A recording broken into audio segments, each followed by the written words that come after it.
Welcome to the Fantasy Football Garage. I'm Chris the Candyman, and you already know what time it is. We're drafting best ball teams. It's hot best ball summer. Memorial Day weekend has come and gone. There's only one thing left to do. It's to max out all these tournaments that they've got open. There's a lot that have come on in the last few days. We've got the Pug, the Hound, the Puppy Butt Superflex. Of course, the Best Ball Mania is the Eliminators. We're going to be drafting all of them this summer. You're going to want to be here.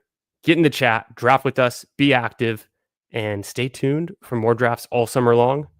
Without further ado, and I have an extra special guest on the stream tonight.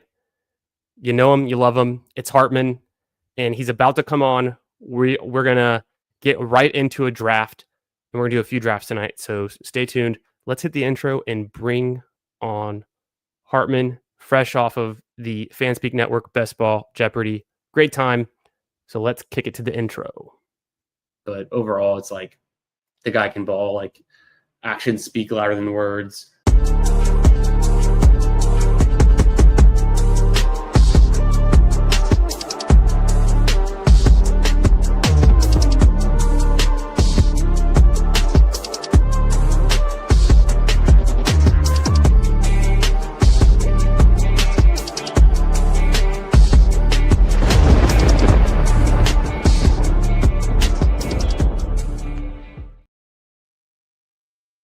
What up, my man? What's up, man? Good game. Good game, man. That was tough. Came down to the wire. HARTMAN and I, we just came off of the Fanspeak Network's Best Ball Jeopardy, episode 3. Go check them out. Probably a ton of you live right now. We're also there. And so just rolled on over to the stream. Appreciate you guys being here. And it was a great fight. It came down to the final question. And I somehow got lucky. But man, HARTMAN, how'd you feel going into the Jeopardy? How was it? It was pretty fun. You freeze up a little bit more, at least for me, like froze up a little bit more than I was thinking. I was thinking like I was just gonna be like boom, boom, boom, but yeah, it's a little more like nerve wracking when you're actually live. How about you? How are you feeling? I was freezing up. It's nerve wracking. I'm trying to count, and then like, who is running back 27? I'm counting up to like 12, and then I start over because I'm like, I can't keep it straight. It was fun. I was trying to stay super focused on the questions, especially when you were answering them, so that I could like try to steal. I don't even know if one of us stole. Did we? Like, did we just get it right or wrong? Like, it feels like we didn't steal very much. Yeah, I don't think. You got me on it was the Kincaid and Knox, but I gave I got that one wrong. That like I knew. Okay,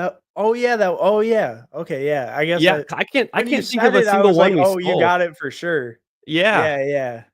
I can't think of a single one we stole. We were just kind of in sync there, but that was a lot of fun. Appreciate them for having me on, and always a good time. What up, Nick Bach? Apparently, Nick Bach was in the chat killing it. We couldn't see the live chat going on during the show, except for what they were pulling onto the screen that you guys could see too. But I saw Nick Bach answering a lot of questions. What up, Bindles? He's given some hate on the Superflex. HARTMAN, tell me more about what's going on with the Superflex. Are you a lover? Are you a hater? I was thinking I was gonna be a hater, but I'm about 10 drafts in so far. I'm kind of loving it. You're loving it? Nice. Yeah, I haven't. How about you? I haven't jumped into Superflex yet myself. I stayed away from it a little bit last year, and I was way more into it in 2023, but I didn't really have any good results with it. So now that I've heard some strategy from guys like Steve, what up, Steve, and from Who Hames and some other guys talking about it, I'm maybe more interested. But I think also I'm a little bit afraid to like do 2 completely different types of tournaments while I'm like still actively doing all of these ones, because like I'll stay away from like weekly winners and other things that have ridiculous ADPs just to not mess up like my flow state on these bigger tournaments. So I kind of view Superflex in that same way, because I don't want to start using my part of my brain to like focus on the deep QBs, like drafting Milrow and guys like, whoever else. I don't even know who gets drafted in these things, but yeah, no, I do kind of get that. Like, I wanted to get them in a couple early, especially after seeing like Steve Huhames and like Tyler do them because they Yeah, kind of are more into it. So they're kind of giving up the strats. So I wanted to get him before the ADPs get too good, you know. that makes But sense. I think that's if I was gonna jump in hard, I would have done it immediately before the ADP shifted night one. But mhm. there's still time. It seems like it's a really big tournament, so it's going to be open for a while, right? Oh yeah, yeah, definitely. It's just as big as the original puppy, I think. It's crazy. So this Um, is a 30-second best ball mania. I didn't expect it to fill, but it snap filled when I joined it right as I started my stream. So we're already into round four. We started off with Justin Jefferson, JT, and Rice. nice. Hartman, what are you thinking on this next pick? Probably DK or Zay, one of the two, right? I think I should get some Zay. I don't have as much. This is filtered just to Oh my best yeah. ball mania drafts, and apparently I'm a little bit underweight on Zay there compared to DK. We'll just kind of see what comes back around, anyways. All right, yeah. Yeah, I think between those three receivers, like I think they're all kind of right in the same tier. So I don't really think you can go wrong with any of the three, right? I'm happy to take Sutton here. The only question is, do we pull up Harvey? But I mean, Sutton goes with Rice, you know, exceedingly well. I probably think Cortland Sutton outscores Yeah, you Harvey. when you got the Maybe anchor. 60% of the time.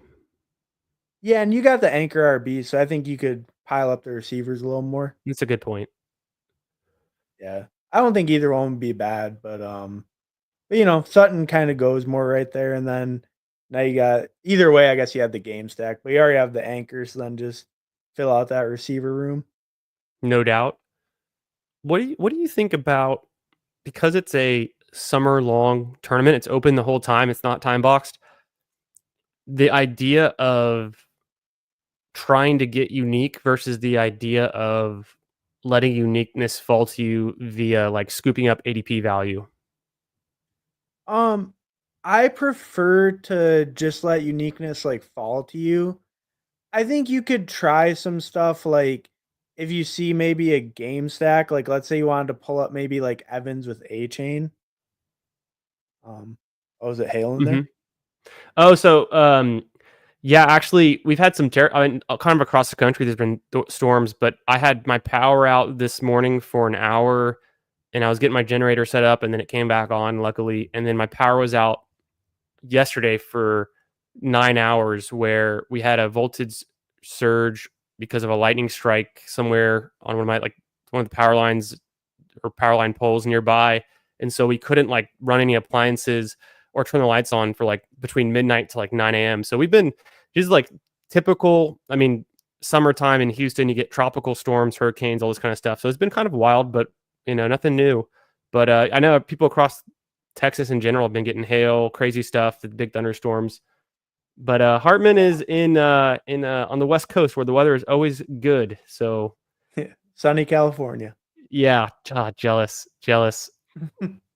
Um, but anyways, how are we doing tonight? Putt Daddy, Reflect the Sun, Dr. Harris, appreciate you being here, my man. And then Steve was saying, yeah, it's 5 times the size of the Superflex puppy from last year, which is crazy to think that they're that ambitious about their Superflex format. But it's kind of cool, right? Oh yeah, yeah. I mean, I don't know. It definitely makes it a lot more interesting because they can put way bigger like prizes up top, Yep. especially for a 150 max. Like if it's a 150 max with only 62K entrants, you maybe don't really feel like it's worth it to put in even like half entries or something, unless that's really like your vibe is super flex. But with the bigger tournament structure, I think it feels worth it to put in a good amount of entries. That makes sense to me too. I like how the Pug and the Hound are set up where you only get a limited number of entries and it's a small field tournament. It's 10 or 50 times smaller than the other tournaments available. Oh yeah, I'm definitely gonna max those. Like those are I mean, I think Steve was talking about it too. Like those are the best structures for like Yep. realizing your EV and just because the pods are so small, like obviously there's always pod luck, but 1 out of 5 or 1 out of 6, like that's so much more realistic to make it to the finals and like actually kind of realize your EV, your edge than these giant tournaments. No doubt. My best finish in football specifically was a seventh in a poodle that was, I want to say, I'm just guessing, but it was something like 23,000 or 30,000 entrants. And I ended up getting seventh in 2023 with it was just the CeeDee Lamb, Amon-Ra St. Brown 11-12 pick at the turn of the first and the second, which won pretty much every tournament that year. And I just got lucky with that combo, Amari Cooper, some of the other players that hit. But I just remember realizing kind of that I like those smaller tournaments too, because sometimes you just get better pod luck, like you were saying. Mhm. I'm pretty interested in Montgomery here because he doesn't always fall to this pick. We could also do Laporta for our Justin Jefferson bring back game. Well, would you want both if we could get them? Take Maybe Laporta Laporta first. first. Yeah, Laporta first. That's what I was thinking. Yeah, I like that idea. I'm in on Laporta again. I've been out on him, but the more I look Mhm. into it, it's like, why am I out on one of the fringe elite tight ends on one of the best offenses who's, I think he had some pretty bad weeks last year, but then he can just kind of win you a week as well. Yeah, yeah, yeah. Or we can make this pick quick. So probably Quinshawn here. Is that what you're thinking? Maybe I could do a toss up between Quinshawn, Pollard, or Caleb Johnson. I've got a bunch of all of them. If I just sort by ADP, it's another receiver if we don't go with one of them. So I think we probably do go ahead and take a running back, and then I guess it's just Quinshawn then. Yeah, I mean, I like all three. Me So too. yeah. I'll let it I ride. do lean Quinshawn and Hmm. then like probably Pollard next, but I think just with the ADP value, just go with the highest ADP one. Like when you don't really have a clear winner. I like Quinshawn enough to take him over Pollard, who I think has a really high touch floor. It's just how Mhm. many touchdowns are the Titans going to score with Cam Ward?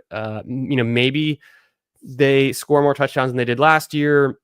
Maybe Tajay Spears eats into some of those snaps, but I kind of doubt it. But I'm willing to go with the upside kind of mystery box with Quinshawn because I think his talent's there, and I feel like the Browns are going to run the ball a good amount too, and maybe they're just a better team than the Titans.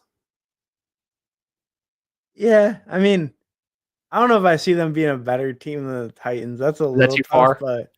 but Quinshawn having more talent, enough talent to could break out, I could see that. Yeah, I it, I mean the Browns maybe with Flacco. Flacco can be good. Maybe not for the whole season, but he can be good for stretches. And then maybe Shadur, maybe he really is the guy. So yeah, we'll could see. be. Well, we'll see. Maybe it's Dylan Gabriel. No, Yeah, could be. I Could can't sell be. you on that one. Okay. What up, Green Bean? How we doing?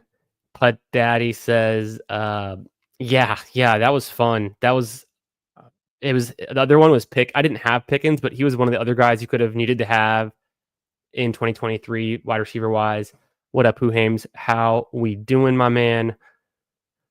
Who Hames, watch your back. I'm coming for you. Coming for you in the bracket for the Jeopardy title. That next matchup they got, that's gonna be electric. That, Yeah. I feel like we were more of a battle of the minds. We were so laser focused. The next Mhm. one is more of a battle of the we'll just say we could say battle of the minds also, but maybe just more Battle of the personalities. personality. Yes, thank you. I was Yeah. fishing for something there. I didn't know where to go with it. Battle of personalities for sure.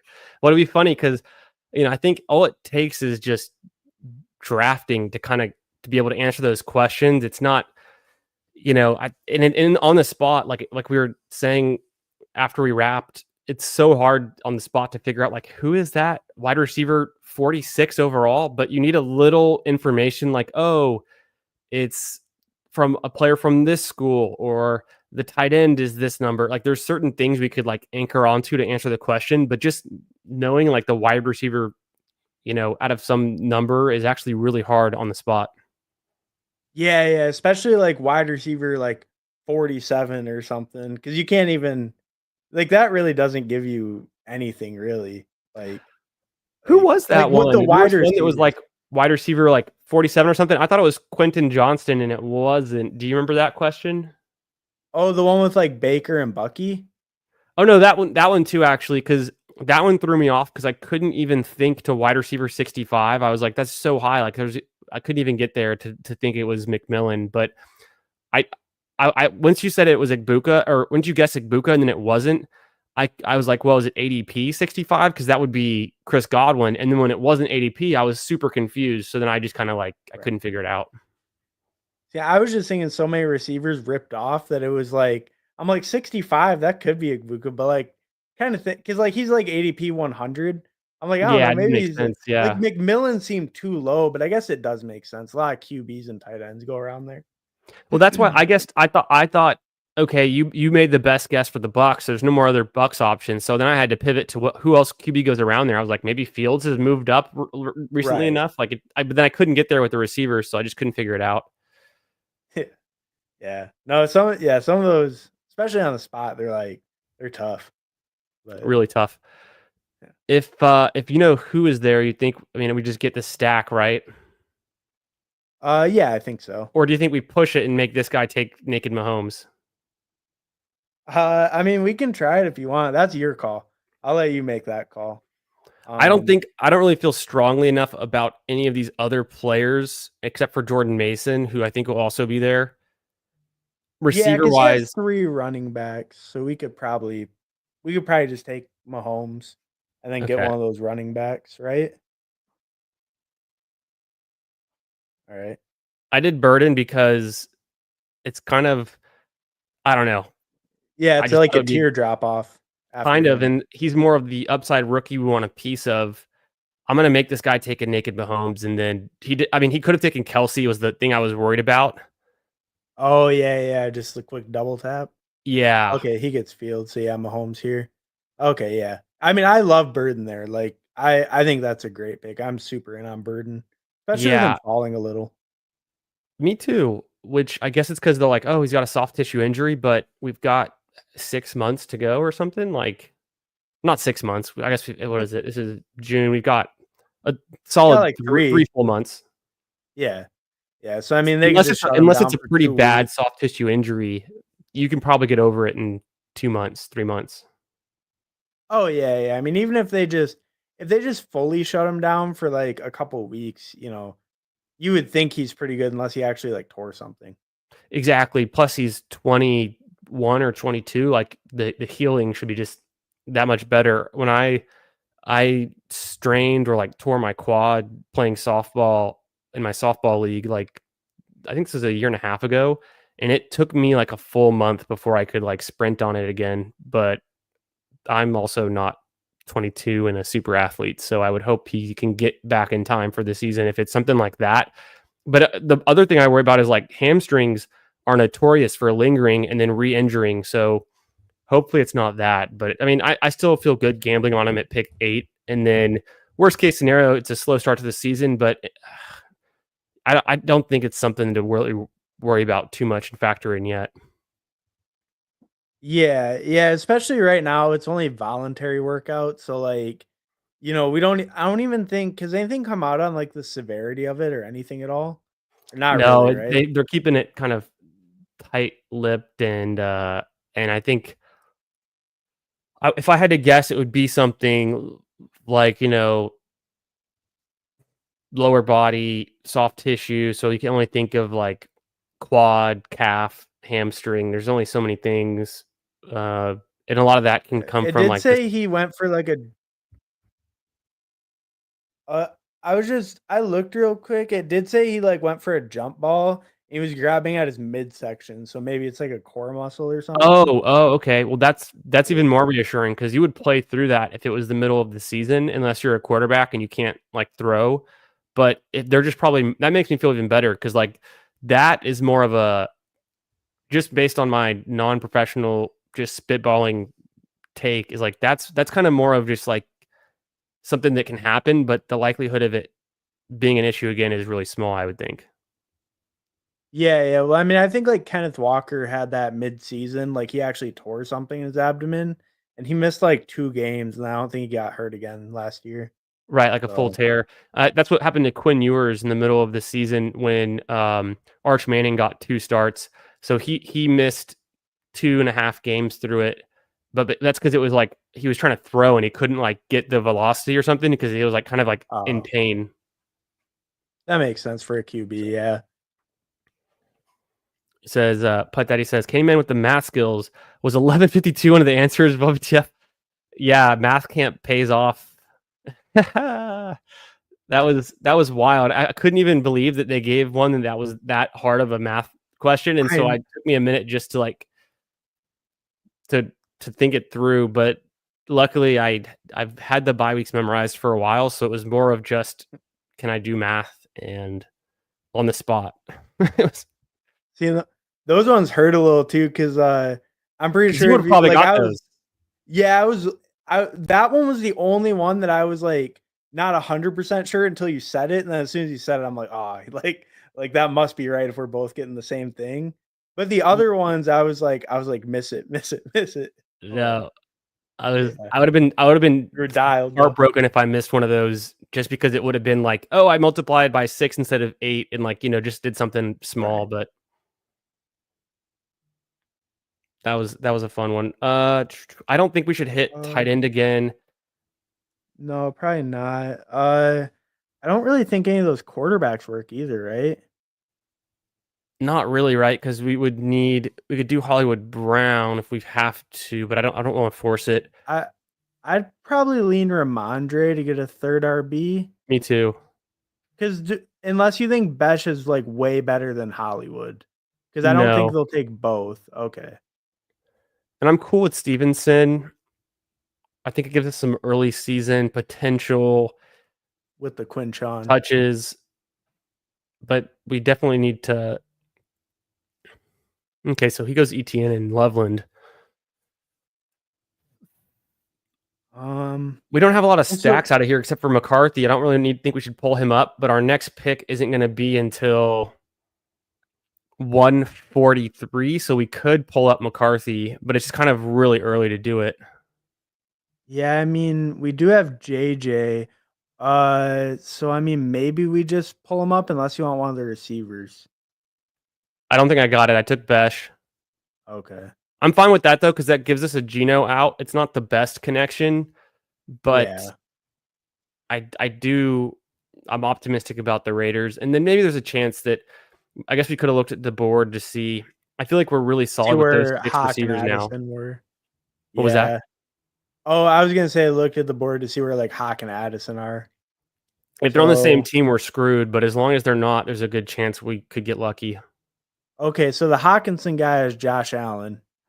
Yeah, and that doesn't. I mean, that's 134 could be a nice spot for a QB too. So we have to worry about that. He also could. Probably could have taken Drake May, but he goes, and then he's probably looking at Mm. Purdy, but Purdy's going to go for sure. Yep. Oh yeah. He could take Penix though. He could go for Penix. Um, Oh yeah, that would make more sense.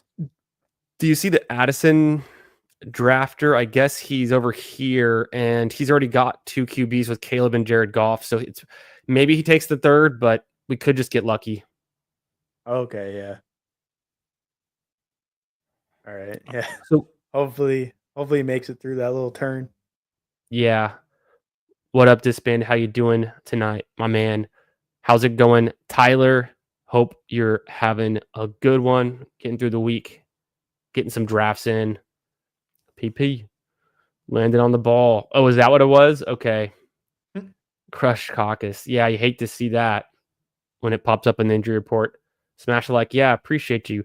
Yeah, make sure you guys smash the like. Get in here, get in the chat. Let us know what you're drafting. Are you drafting super flex puppies? Are you getting into the pugs? Have you maxed the pug? Or have you started the hounds? This is a 30-second best ball mania. And after this one, I think we're going to just toss it out there. Should we get into, I think we'll get into the hound unless there's a strong pull to do something else. But I've only done one pug so far. Haven't done any hounds. How about you, Hartman? How are your pugs and hounds going? I haven't done any of either yet. Okay. I'll probably start doing them pretty soon. I kind of wanted to wait for the sickos, like the real sickos, to already just max it, and then that way maybe it gets a little bit softer, kind of at the midway point. Yeah, That was a little bit my thought on it. that's probably a good idea. I have 2 schnauzers left, and I just looked, and it's about 90% filled, so I just entered one more slow schnauzer on my phone, and then I'll probably rip the other schnauzer fast at some point. Have you maxed that one already? Oh yeah, yeah, I maxed that one. I maxed that one only a couple of days ago though. Yeah, I I saw it was was starting to saving get some. I good. know that people kind of were doing a little bit more of a barbell approach on that one too. I did, yeah, I did like a half just to kind of get used to the ADP like early, like right when it opened, and then I did the other half like kind of the last week or so. Yeah, I'm right there with you, Nick. I mean, we could rip one. I have a little bit of experience, or but like you said, you didn't really want to mix it We'll up. see. We'll see what everyone's feeling. We'll feel it out. I'm not a huge objector to it, but okay, we'll make this next pick. But I'm starting to think that the Jake Ferguson is the worst tight end pick on the board. That Jake Ferguson's the worst. Why? Just lack of volume, or Um, what's the he's reasoning? he's he's had one season where he did anything. They've gotten other tight ends there that they've drafted with Spanford and Schoonmaker that yes are more blocking guys but can just take valuable snaps away. They've now got Pickens. I think the offense can obviously be really good through Dak, but there's Ferguson to me is not special, and where he goes at pick like 140 is super overpriced compared to the guys around him like Goddard, who's actually good, Kraft, who's actually good. I think Ferguson should be going like pick 190. Really that low? See, I don't. So obviously McCarthy here, right? Yeah, there's no reason to Unless do push you it want to? either, unless I mean, I'm fine with like any of those top three running backs, unless you me like too. really feel strongly about any of them. No, it's definitely McCarthy. We got lucky. Let's just take it. Let's not push our luck again. Yeah. Um. Yeah. I mean, I think his like touchdown upside puts him closer to these guys than like those guys. But I definitely agree. Like, I think maybe more like 150s.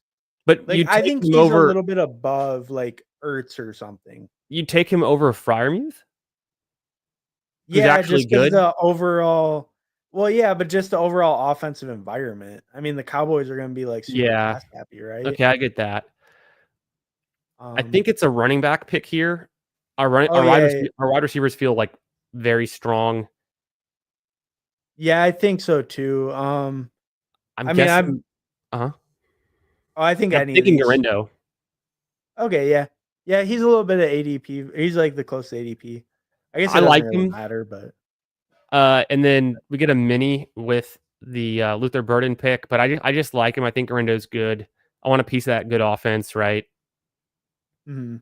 Yeah, I've got a I've got a ton of Algier and Eckler, so I don't mind getting different there too. yeah, I tend to lean those other 2, but I did see your, like, percentages.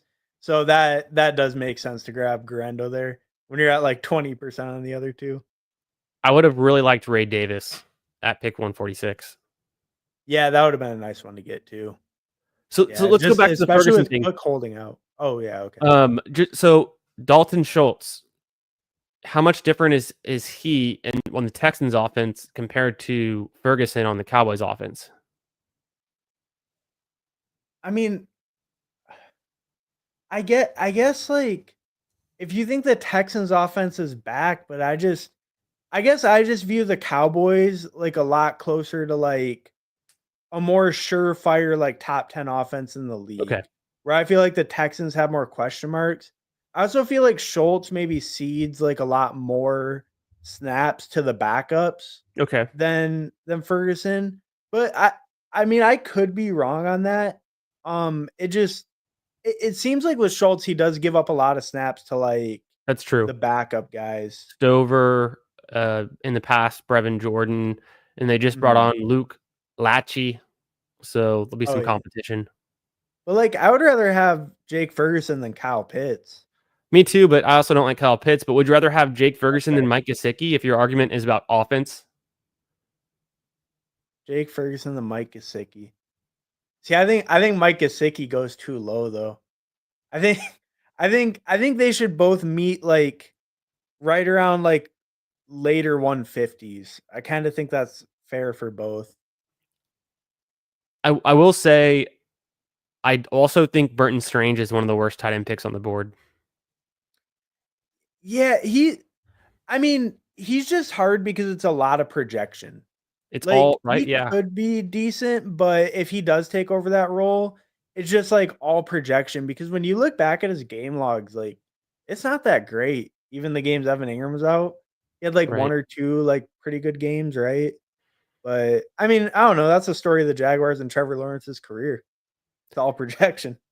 And I've drafted Ferguson. I've drafted Strange. It's always stacked with the QBs, and I still try to push them because it doesn't even like I just feel like it's not a great value. They're just a little bit too early when you can get guys later that are still guaranteed starters with proven production like an Otten. Like, who do you think's better, Otten or Ferguson? I'd rather take Ferguson because I think Tampa Bay has like just so many mouths to feed. Okay, I think they got I mean, they just picked a first round receiver with Evans and Godwin, and they have like a better running game. So like I think they just got way too many pieces to that's a good point. like I don't think Otten's a bad pick where he goes necessarily. I just think between the two, just Tampa Bay has so many pieces, even if they're maybe a little better offense overall. To me, Dowdle might be one of the last kind of higher upside RB2s before you get into like rookies and a lot of sophomores who didn't do much. Do you have Uh any interest in Dowdle over Pierce or Smith? um I mean, I think Dowdle's fine if we wanna lock up that RB5, if you feel And like just he's a tier above.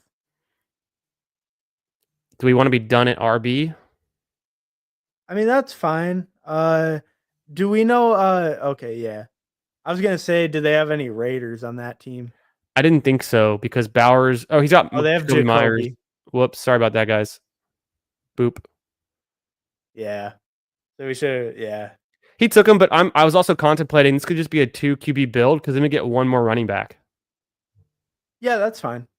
Um, so do we want to look at do we wanna grab one of these tight ends or do we wanna wait a little bit? Probably a tight end. I'm thinking could be a good call because it's a long way back.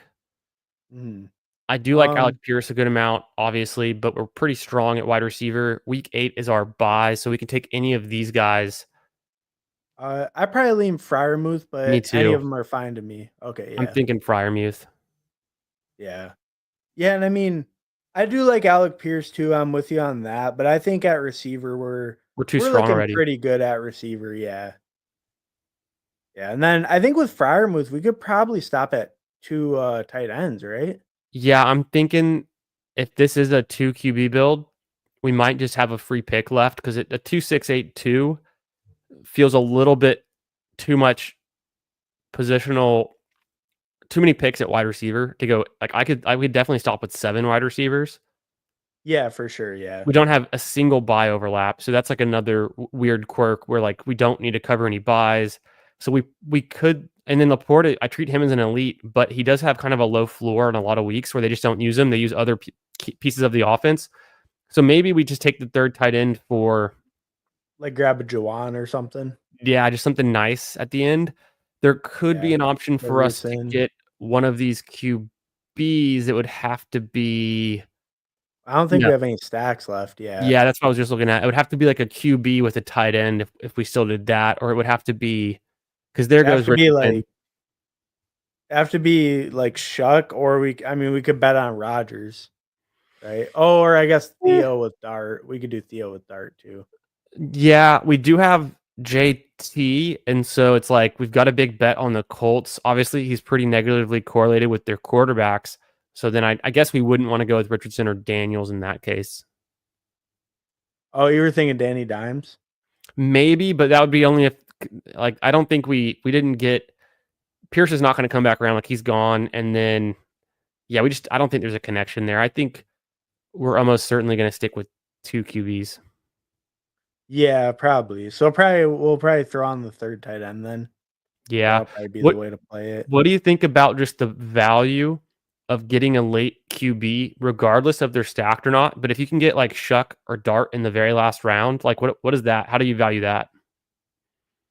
Um, I'd probably be a little bit more open to it with maybe with Dart, just because I think like if he hits, the offense could be better overall, and maybe he won't be stacked with like Neighbors at a super high rate. So maybe you kind of get by even if him and Neighbors both have a big spike. What Um, up, Crispy? How but you doing, my I, man? Appreciate the kind words as always, and glad to see you what here. Hope Chris? hope you're having a great Wednesday night, man. Yeah, Chris is awesome. He's a big fan of Hartman too, so he's smart. There we go. There we go. And I always see Chris in the chat leaving like the nicest comments. Yeah, just a good guy. Yeah, yeah. Yeah, yeah. Sorry, I'm a bit behind on the chat, but nothing new here. We're ripping the drafts. We're get distracted. 3 tight end teams. I've been doing a lot of 3 tight end teams and a lot of 3 QB teams, more than I ever have. The Hound Dog's 27% filled. Holy, we got guys. We got to rip a Hound Dog tonight, no doubt. Yeah, that's crazy. Um, so you think Jarquez Jar seems kind of okay. sexy, right? Yeah, that's exactly what I was thinking. Let's take a stroll through. So we're gonna I get we have mean 3 picks left. Go ahead. I mean Jake Ferguson in the 16-17 turn. That's not too bad. There he is. Yeah, yeah, exactly. Yeah. Wait, is that my Um, best ball? Oh my god, I need to stop showing that. Okay. Uh that's crazy. Jarquez, and then we'll But figure it out. Jark yeah, I think Jarquez first, and then we could either go like probably Coker or a tight end, I would lean, unless you like any of those other receivers. I'm open to Coker. I like Wicks too. I don't know Open who to you really like right Wicks will be here. there late, potentially the last pick. That's true, yeah. But so would Felton or Royals. Do you ever take Royals? I haven't been drafting them since the big board. Apparently once I did though. I mean, I don't have any, but I'm open to the click. I mean, I don't think any of those guys like. I think maybe KC's a little bit crowded for him to have a role, but I don't hate the click. So Um, we don't have to take a third tight end. So maybe we push tight end and take the wide receiver we want the most, with probably would be Coker based on talent, right? yeah, yeah, I think so. I agree with that because he definitely won't make it back. One of those tight ends might. I'll take a flyer on Coker in the 17th round. It's right where his ADP is. Mhm. Somehow we pulled off the magic 7 where we've gotten a different wide receiver on every single bye week. I don't think I've done Huh, that yet, but that's appropriate. pretty crazy. Yeah. Yeah, The odds of yeah, and that if is like super low. Coker's bad, just blame PPR Tyler. He's the one touting him all the time. Exactly. So No, I think he's good. He's gonna have to beat. Okay, first off, he's gonna be a guy who plays limited snaps, unless he can mhm, beat out um Leggett. Leggett, yeah. And then people are always saying, "What if Thielen gets hurt? He's old." All these things. I don't like to like presuppose injuries or even the age cliff because I'm never right when I try to do that. So I'm just gonna say, if everyone's healthy, all things equal, Coker can't beat out Thielen and he can't beat out McMillan. So it'd have to be Leggett. And they Mhm. spent a first round pick on Leggett. So it's kind of a long shot, but at the end of the day, there's worse picks available than a guy who potentially is just talented and then talent wins out kind of thing. Yeah, yeah, and I think like I I mean, I guess I'm just okay with the bet that Leggett is bad. Yeah, Like that's the part of the bet that feels okay to me is Leggett is Leggett is just bad. He's not going to be a NFL level receiver. Like he just really showed so little last year. Go ahead. Didn't he miss some games with injury too, or am I confused? He was hurt at the beginning of the season. I Okay. don't know if he missed any games, but he missed a lot of like the end of camp. He might have missed a couple games. I feel like he did play a lot of games though, because it wasn't even. Yeah, he only missed one. So it's not like he was even missing games. He just didn't produce a lot. Oh yeah, okay, he only missed one. Yeah. Well, and by the end of the year, I think what makes me okay with Coker too is like by the end of the year, Coker was outproducing him and they Yep. were both on the field. And if it's just 1-to-1 Coker outproducing him, then I think it's an okay bet to think he could do it again. Yeah, Nick's way out on Laporta. You'll come around to it. Yeah. Just think about a good offense. Tight end number 1 overall 2 years ago, dude. Yeah. So who did you say was the tight end 1 overall last year? Was it Kittle tight end 1 It was overall? McBride, but I thought it was Bowers. Oh, for that week 17 question. I was saying I picked the Titans. I thought it was Jawan because I knew he had a really big week 17. I thought Jawan Johnson was like the tight end 1 that week. That's what the Oh, it was oh, oh. week 17 tight end 1, right? That's what the question Yeah, but was? I read into it as just the tight end 1 on the season, so I said Bowers and he said Oh. McBride, and I didn't figure out until just now why I got it wrong.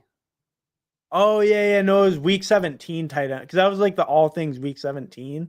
So it was like, who was the tight Oh. end 1 in week 17 last year? I And then think.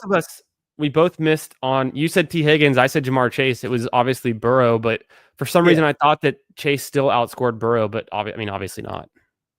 Well, when you said Chase, I thought T. Higgins had a big like I couldn't even remember, but then I should have just guessed Burrow. I don't know why. I don't know why I said T. Higgins. That was I almost a said bad Burrow. call.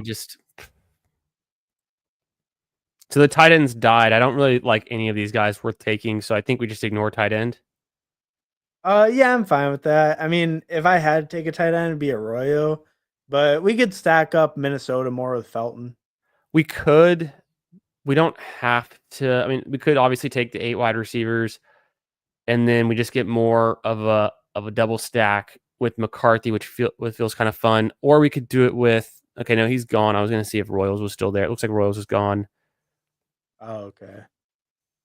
Yeah, I mean, unless you want to do the game stack with Tesla, but I mean, I'm fine with Felton. Felton's cool. I think when it comes down to just that last decision on a flyer rookie wide receiver, I slightly rather have it stacked with the QB just for more of a season long. If it works, then it could be really good versus just the week 17 where it's only a bring back. That makes total sense, and we already do have like, maybe if we didn't have a bring back at all, but we Yeah, have a pretty good bring back, so, with yeah, Laporta. bet on Felton having a good rookie year stacked, not just 1 week, a super thin outcome. That makes total sense, yeah. But I mean, I'm open to it. I just also feel like I've been clicking too much Tesla, so I kind of need to vary it up enough with these picks at this point in the season. Yeah, I saw you had, like, 11%. I was Which kinda you're is probably beating me. which is probably your fault. Those are probably all teams I drafted with you. No, no, I've only been on here for, like, 1 BBM, that's Really? I don't know what happened on I think so. Okay. I think yeah, yeah.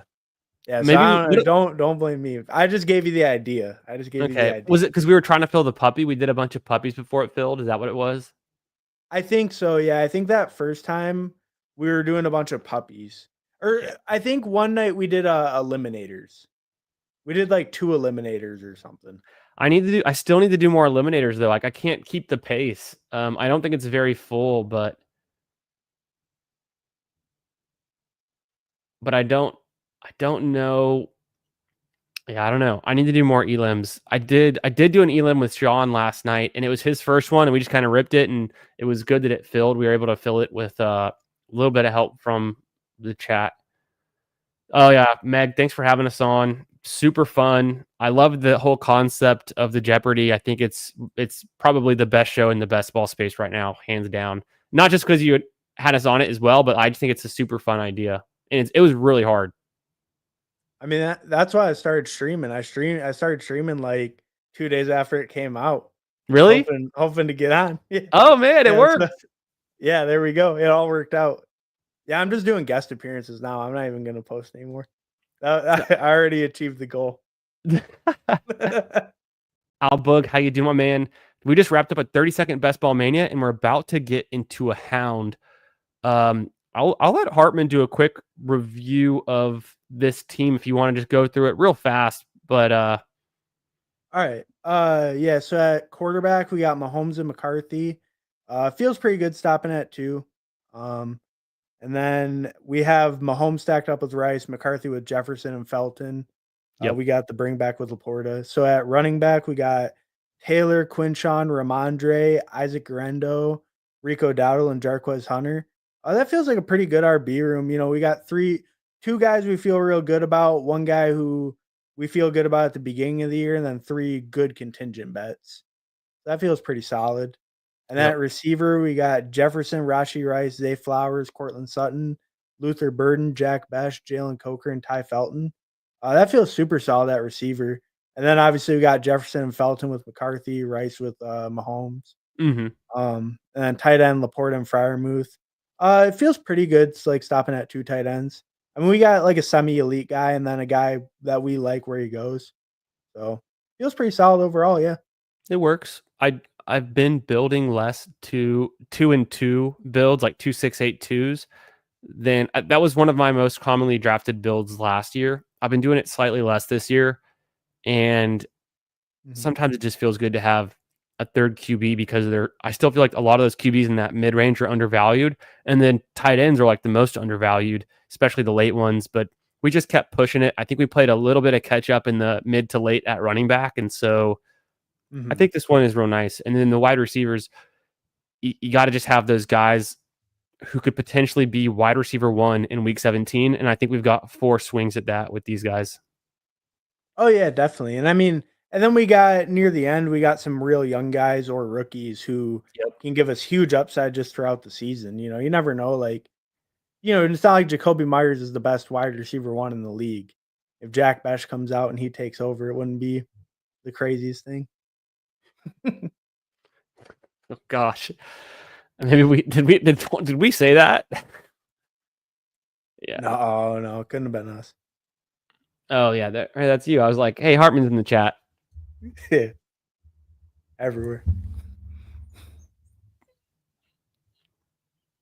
Mm-hmm. Mm-hmm. Mhm. Yeah, super fun. Super fun. Love everything going on at the fan speak. What up, Jim? The wall. Maybe I do need to start streaming.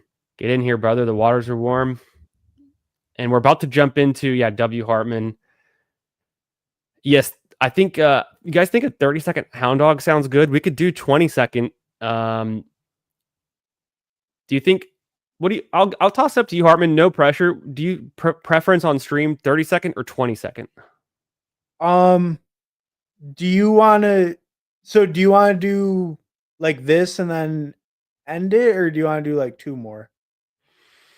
I'm kind of feeling in a good mood, a lot of energy coming off that win, that slam dunk in Jeopardy. So I'm we could do 2 more. Do you think how about you? How's Actually, timing? now that I'm thinking about it, I think I gotta head out. Now I'm thinking about it. No, um, Oh, no, shit. I think to Hartman, be come back. The I'd hound be dog is cool open. We got with to enter it. uh no, I'm cool doing 2 and then we could just rip like 20 seconds. Okay. You guys heard it from the man, the Heart Man. We're going to do a 20-second hound dog, and we might do 2 back to back. I did say I have one more fast schnauzer to do, but I doubt you guys are going to want to rip the schnauzer just because you've probably maxed it. So we'll chill on that one, but at least we got to get into this hound dog to stay with the fill rate, right? So I'm going to count it down for you guys. If you can hear me saying this, it's 5 seconds until I join the 20-second hound. 4, 3, 2, 1. I try to slow play it. Waiting on 7 is going to be perfect. There's no way you guys have maxed the hound. It's only been open for 8 hours or so, maybe 10 hours. But I'm actually pretty stoked they dropped another tournament after they dropped 2 yesterday. I did not see that coming. Yeah, I didn't expect this one at all, but yeah, I mean really cool just to give like a lower price point option, like just another one of those ones, and then like lower entries, like lower price point, easy to get in, do quite a bit. So I think I noticed, and let's go look at the details because I want to let's talk over this format a little bit. Let me see if I can actually zoom out if it helps, just for the review of it. Maybe even more. Mhm. Can you read that? Is that too small? I can read it, yeah. Okay, 2 out of 12, very standard. Mhm. 18,720 people, 100K in prizes. The rake is a little bit higher than standard, but it's not incredibly bad. 1516 is very nice. Yeah, yeah, no, that feels pretty good. And then I think if you make the finals, you get, is it triple your money if you max? 104 would get you to 104th would get you to $100, and this is going to be a $30 entry. So yeah, it's about 3 times, right? Okay, yeah. So I mean that's not too bad. And then And then the how top did prize it is look for the 20K, which I would feel so I would feel even good coming in like because they put a lot more money at the very top. So even in Mhm. 10th place, you're getting 2 grand. That's pretty nice for a 10th place Yeah, in and this with only a small 102 person final, that's not too exactly. bad at all. My only thing is I will say I probably would like this a little bit more. And how does the math work? If the final was 208 people, how many more people would have to enter with the same advance? It would be twice as many It'd people, be right? like 37,400 I think I would about. prefer that because then it would be 40,000 to first, and it'd be a similar advance, but then the final seat would just be bigger. And I kind of prefer that because 100 is very small. So at least if you get there, you're feeling good like you can win. But what's the difference between beating 100 and beating 200? To me, it's not incredibly different. Maybe I'm thinking about this wrong. Um yeah, I mean I could see that. I do think with the I think 20K is enough where with the lower max entry amount at the lower dollar cost, it's a pretty good top prize for just like being only a 5 max. Like I still feel pretty good with it. But I do get what you're saying. I don't know. That's kind of a tough debate. I'm not really sure. I don't really have much of a strong opinion on it, to be honest.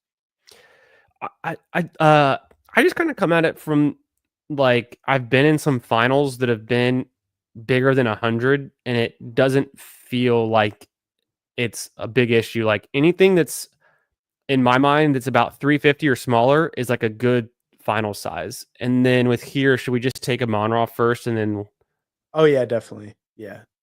so Monraw number one. What up, Dad? How we doing? Hashtag QBs matter.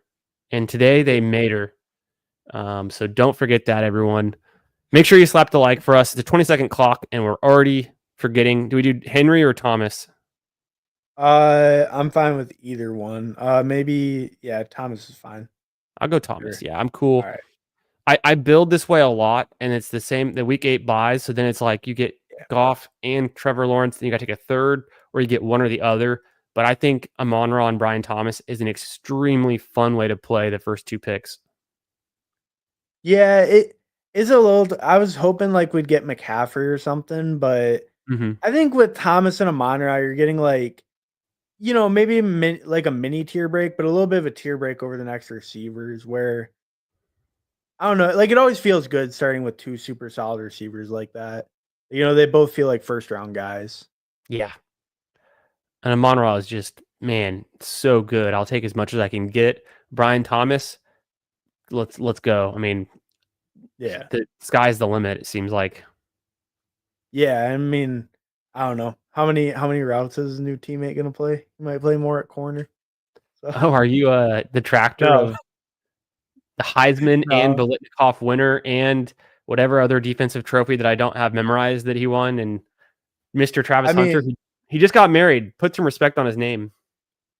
congratulations to him. Nick Nash is my Bolitnikoff. Ashton Genty's my Get out of here. Heisman. Okay, I can roll with the Genty. Nick Nash, get out of here. Yeah, yeah. I mean, I don't know. They both neither one of them went to that good of schools. Nick Nash put up better stats. Oh, It's not okay. I like like it. You got a good. That's a good take there. That's a strong stand. We got who we got in this room with us. I see Nick Bach in the 6th spot, of course. Appreciate you being here, Nick. Hope you're having a great night. And guys, make sure you check out Nick Bach's stream as well. He went live earlier today. I caught some of it. Said what's up. I'll have to check back in later to see how his team finished out. I was doing some duties, at that hour, but he was ripping streams. So make sure you guys check out Nick Bach too. He puts together a nice stream. And then, of course, we've got the famous Steve Schaub in here as well. He's in the 10 spot. And you guys already know the Fanspeak Network. But in case you're watching this later, in case you're new, make sure you check out Steve as well. And if this is news to you, Hartman and I just came from Steve's channel where we did Best Ball Jeopardy, which is one of the most fun best ball shows out there you can find. It was the 3rd episode, and I'm not going to spoil it for you. You have to see who won, me or Hartman. It was a great battle of two, I'll say, best ball bros, best ball geniuses, best ball. What else can we say? Trendsetters. What do you, Hartman? Oh yeah, there you go. I mean, you're more of a trend that you got the iconic look. Oh, The sunglasses, the backward hat. I'll give you that one. okay, yeah, nice. I will say you're the one who's living inside the board. You're literally living the Yeah. ADP. You can't go to sleep without dreaming of scooping a value at ADP. You're just constantly in these drafts. So Yeah, there you go. what's on the board behind you? Is that from this current season? What is that? No, I think it's from like 2 seasons ago. Okay. It was just like a Google image. And I was like, oh, that'd be a cool background. Okay. I wasn't sure if you Yeah. just grabbed one of your latest boards and was trying to cheat on Best Ball Jeopardy by looking at. I'm just kidding. No, you can tell there's like QBs in the first round or something. Yeah, now that I look at it, it doesn't seem like it matches up perfectly with the colors. We got 20 seconds. Obviously, we're going Brees here because he falls, right? Oh yeah. I would lean Brees Tet, but I'm okay with an elite QB if you want like Josh Allen. No? Okay. No, I think Brees is the move. The question that would be, because it's a small tournament, do we do something that's going to be more uncommon and take Jamison Williams Oh, or right. Hunter we could double stack it with either way with one of our first picks? Or I is that mean, too weird? Jameson's probably a little less common if you wanna do that. I kind of do. And then Okay. let's just get weird with it and be like, obviously, we're taking golf now, but Mhm. it's weird to have 3 week 8 buys. I don't think it's gonna kill this team at all, because it could just be like a sick week 15, 16, 17 play. Yeah. Yeah, and I guess I don't know, do you agree with that? Like, I feel like a lot more people would probably pull up Hunter with BTJ Yes. than maybe Jameson with Monra. And if we thought about it logically, what are the odds Hunter outscores Jamison Williams? Oh, yeah. Well, I mean, I don't know if you saw the last, like, ADP chasing, Jacob Sanderson, Davis, they made a bet on that. Did they? Yeah. It was that bet. I listen and like sometimes I'm multitasking because it's always on during the day. But Mhm. I saw them talking. I heard them talking a lot about Hunter. They made a bet between JMO and Hunter. Yeah, they did points per game on the year, Jamo versus Hunter, straight up. So, I and would. Jacob obviously took Hunter. Yeah, he said he had like 37% or 40% Hunter or something crazy, which it's not that crazy, but it's interesting. I would take JMO. I think the whole point about his ADP is just you kind of got to take players where they are and then trust the market if you don't want to have 0% of somebody. But I just think the Lions are going to score more touchdowns than the Jaguars, like 9 out of 10 times. Oh yeah, I totally agree with that. I am like to be like honest, like I am a little bit lower on Hunter.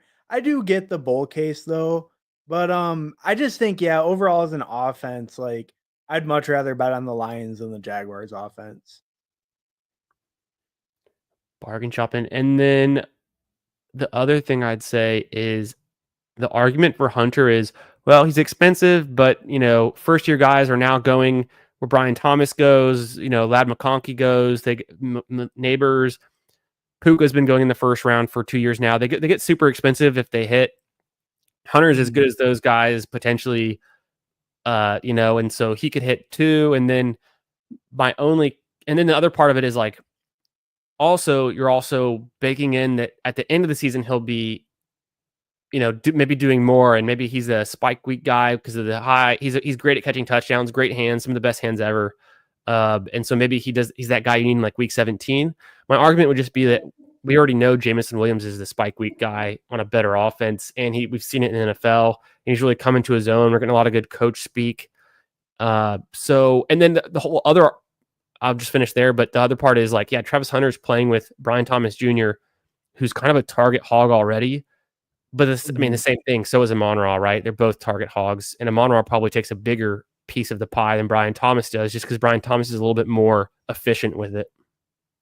Right. I just really have a hard time. Like, it could definitely happen, but it's hard to see T-Law supporting two receivers that high end and both of them paying off ADP. And obviously, as Cohen and the offense has changed, so maybe he really does take that jump. But I just feel more comfortable that like Goff could do it in that Lions offensive system, just how they're built, over like T-Law and the Jaguars. I think that's kind of more my holdup rather than like Hunter so much as a player. And and I think BTJ is a great player too. So, but I think Amon-Ra is too. I just believe in the Lions more. So I would think we take Addison with one of these picks because of the bring back. Now we're like really invested in that game. Okay, yeah. And then we can take one of these running backs, or do you think we take another receiver and we can get like? I would. Oh, go ahead. No. You go ahead. I mean, it's Chuba. Walker just went. It'd be Chuba or Travion Henderson or James Conner or Olave. I would probably not James Conner because of the buys. I'd probably say Trevion or Olave, or Chuba's fine too. Yeah. Oh shoot. Chuba's fine.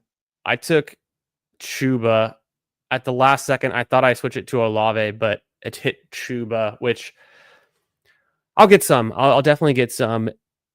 Let me think about that. Now I'll probably be done with running back for like a really long time. Yeah. It's a decent value. 4.5, 5 picks on him there. So yeah, and I mean, I think we feel okay at receiver. Obviously, we have that week 8 bye, but we should get some decent receivers back, I think. CBK, I saw you throwing that out to somebody. Who was it? Who were you saying that to on stream? Was it here, or did I hear somebody else also make that take? I've been hearing that take going around. I don't know if you're the one who originated it or if it's just going around as like a meme right now, but the Diami over Hunter is hilarious. Draft both? Yes, definitely, Jim. Draft both. Yeah. I guess that would have been the real move. We had to ignore Brees, but that would have been kind of wild to do. Yeah, and I don't think that's getting duped much if you did 4 straight week 8 buys. It would not get duped. That's for sure. Hunter is a better corner, though. What up, FFE? How we doing? Any issues for Thursday games, week 17? And so the Thursday games, you got the Cowboys, Commanders, the Chiefs versus the Broncos, and then I want to say Lions, Vikings, Falcons. right? The Falcons and the Rams, right? No. Falcons and Rams is Monday. I think it's Lions, Vikings, because they're the Lions, Christmas. Vikings.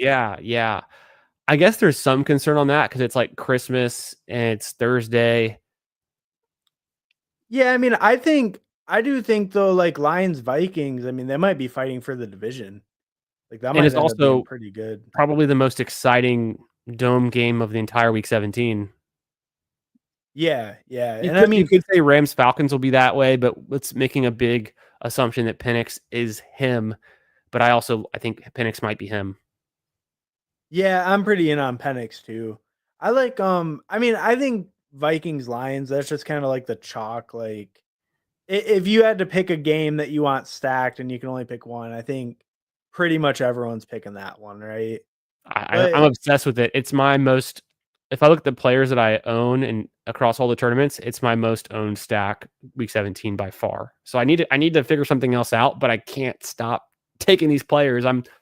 I got lion pilled somehow. I've never been like a big Lions fan, but maybe it's just the momentum of them being such a good offense over the last 3 years in a row.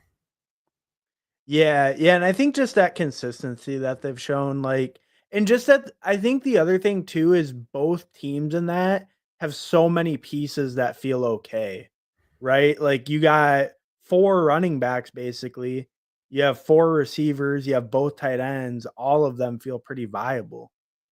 So I think No maybe doubt. that's why in that game too, where like Falcons Rams, if you don't get Puka or Devontae or Kyron, like if you're not on the back half of the board, you're kinda locked out of the Rams side of that game. That's a good point too. I just saw Caleb have a nice little fall there. He didn't make it to us. Mooney goes, which is Mhm. very sad. Diggs is sliding a little bit because he likes to party on a yacht. I don't know how that's news to anyone. If you didn't know that Diggs was partying on yachts with multiple women, then you just haven't been paying attention to his career. So I don't think that should change his ADP, but we almost got to take advantage of it. Hawkinson's there, which is kind of intriguing with our way we're playing into the week 17 matchup. Would you want to grab Hawk or do you prefer anyone else here at the moment? I think Hawk and then maybe a receiver, not Cup, because he's also Yeah, week 8. that's a good point. Probably I like Downs I like or Downs. Burden or Amika. Any of those 3 I'm okay with. I maybe we go Downs for the week 17 correlation there. Oh, yeah, that's a good call, yeah. And then I didn't Downs is just even like also very good. Okay, I keep forgetting. Did he miss games last season? Is that what it was? People are sleeping on him? Yeah, he had, like, an ankle injury, I think. Because I had Um him in my redraft league. Yeah, 14 games. And the ankle, if we go to the end of the page, the ankle was holding him up on the injury report. High ankle preseason. He misses 2 games because of it. Has a Mhm, toe injury. It's on full report. Shoulder injury. So he was just banged up, and mhm. that's like very fluky.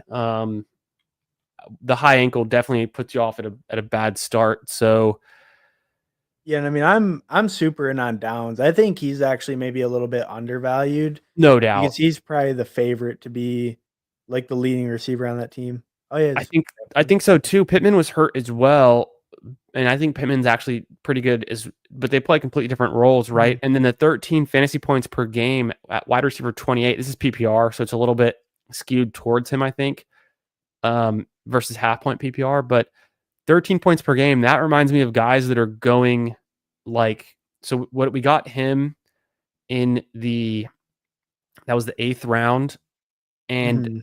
the 13, and it's like I said, Well, full like, point PPR. That is probably closer to guys like Jude Judy. Olave, Jawan, like, those kinda guys. Yeah, I mean, this is going to show PPR, so it's going to be skewed. But if we just look at like what Judy's done, and obviously last year was his best year, so it's like he had been worse before that. That's pretty in line with Judy's historical. And Yeah. then Olave, of course, misses a bunch of games, and I think he's potentially been better than that. Yeah, But probably a little bit better. so it's Yeah. not far off though. And if we're looking for, we're projecting the future, Josh Downs, it's kind of in line with those guys. Yeah, and I mean, he did that with primarily AR, right? So, I mean, Yep. if we think Danny Dimes is a little bit better, maybe, like, short area passer, yeah, better than Mooney's probably ever done.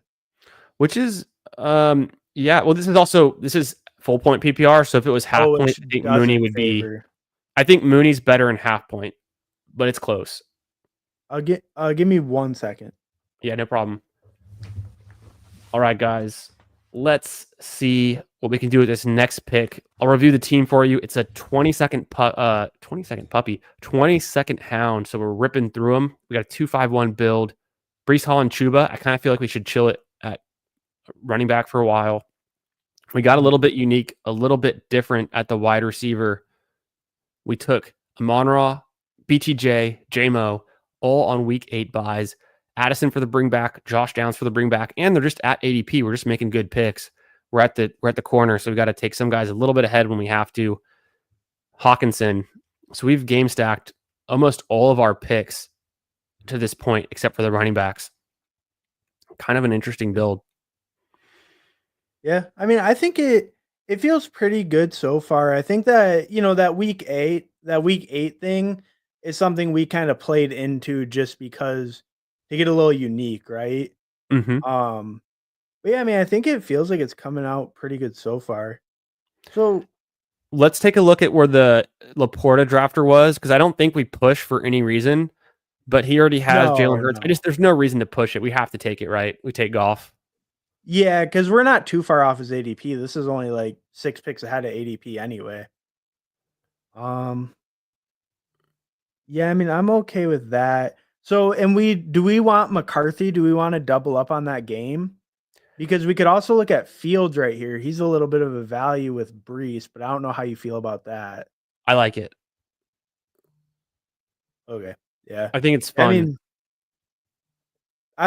mean, I'm super in on Fields, so I Me could too. be a little bit biased.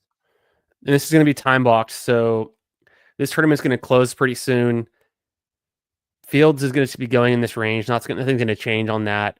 We get in with Brees, who does. I mean, Yeah, I think catch a they're lot. synergistic in some ways. Yeah, if one of them scores the rushing touchdown, it takes away from the other. Brees will catch a lot of passes, and I think Fields can check down a decent amount too. You guys let me know if I'm wrong. Tell me more about you're kind of in why you're so in on Fields, Hartman. I just think you look at like when he's been a full season starter, just his rushing upside.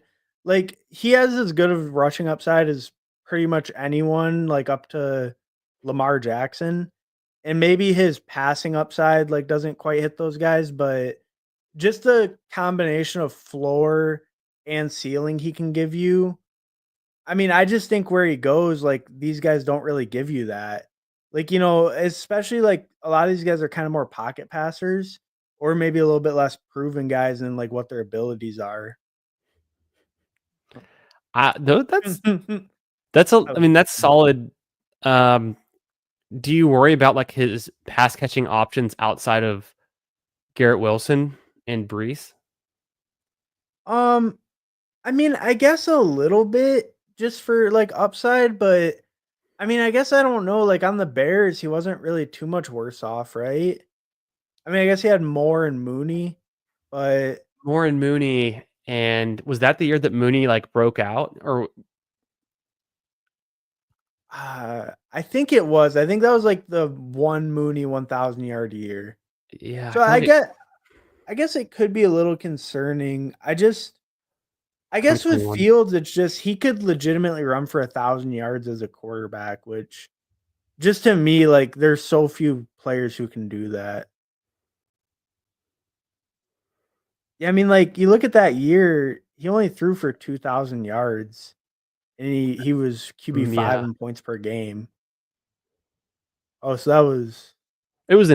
I mean, it's the same. It's the same era. It's the same era for sure. It was 1 year off, but it's crazy. Like, I guess his passing yard ceiling is just. I mean, it really is what it is. But the rushing was insane. The touchdowns. and he was QB 5 in points per game, even with 2,200 passing yards, right? So That's in insane. Yeah. 15 games played, so he played most of the season. I mean, it's just that rushing upside is worth so much, especially on like I think on underdog without the bonuses and everything too, hmm and with the 4-point passing touchdowns, just hmm that rushing upside is just so valuable. Definitely. I think it was. I think he had to beat out Nick Folk, if I remember correctly. Super Bowl MVP Nick Folk. Yeah, yeah, yeah. That Respect. does sound right. Yeah. So because we got Fields, we now take the pressure off that if we wanted to get Lawrence with the week 8 bye, we could still make it work. hmm Do you feel like the Lawrence stack would be better than the McCarthy stack?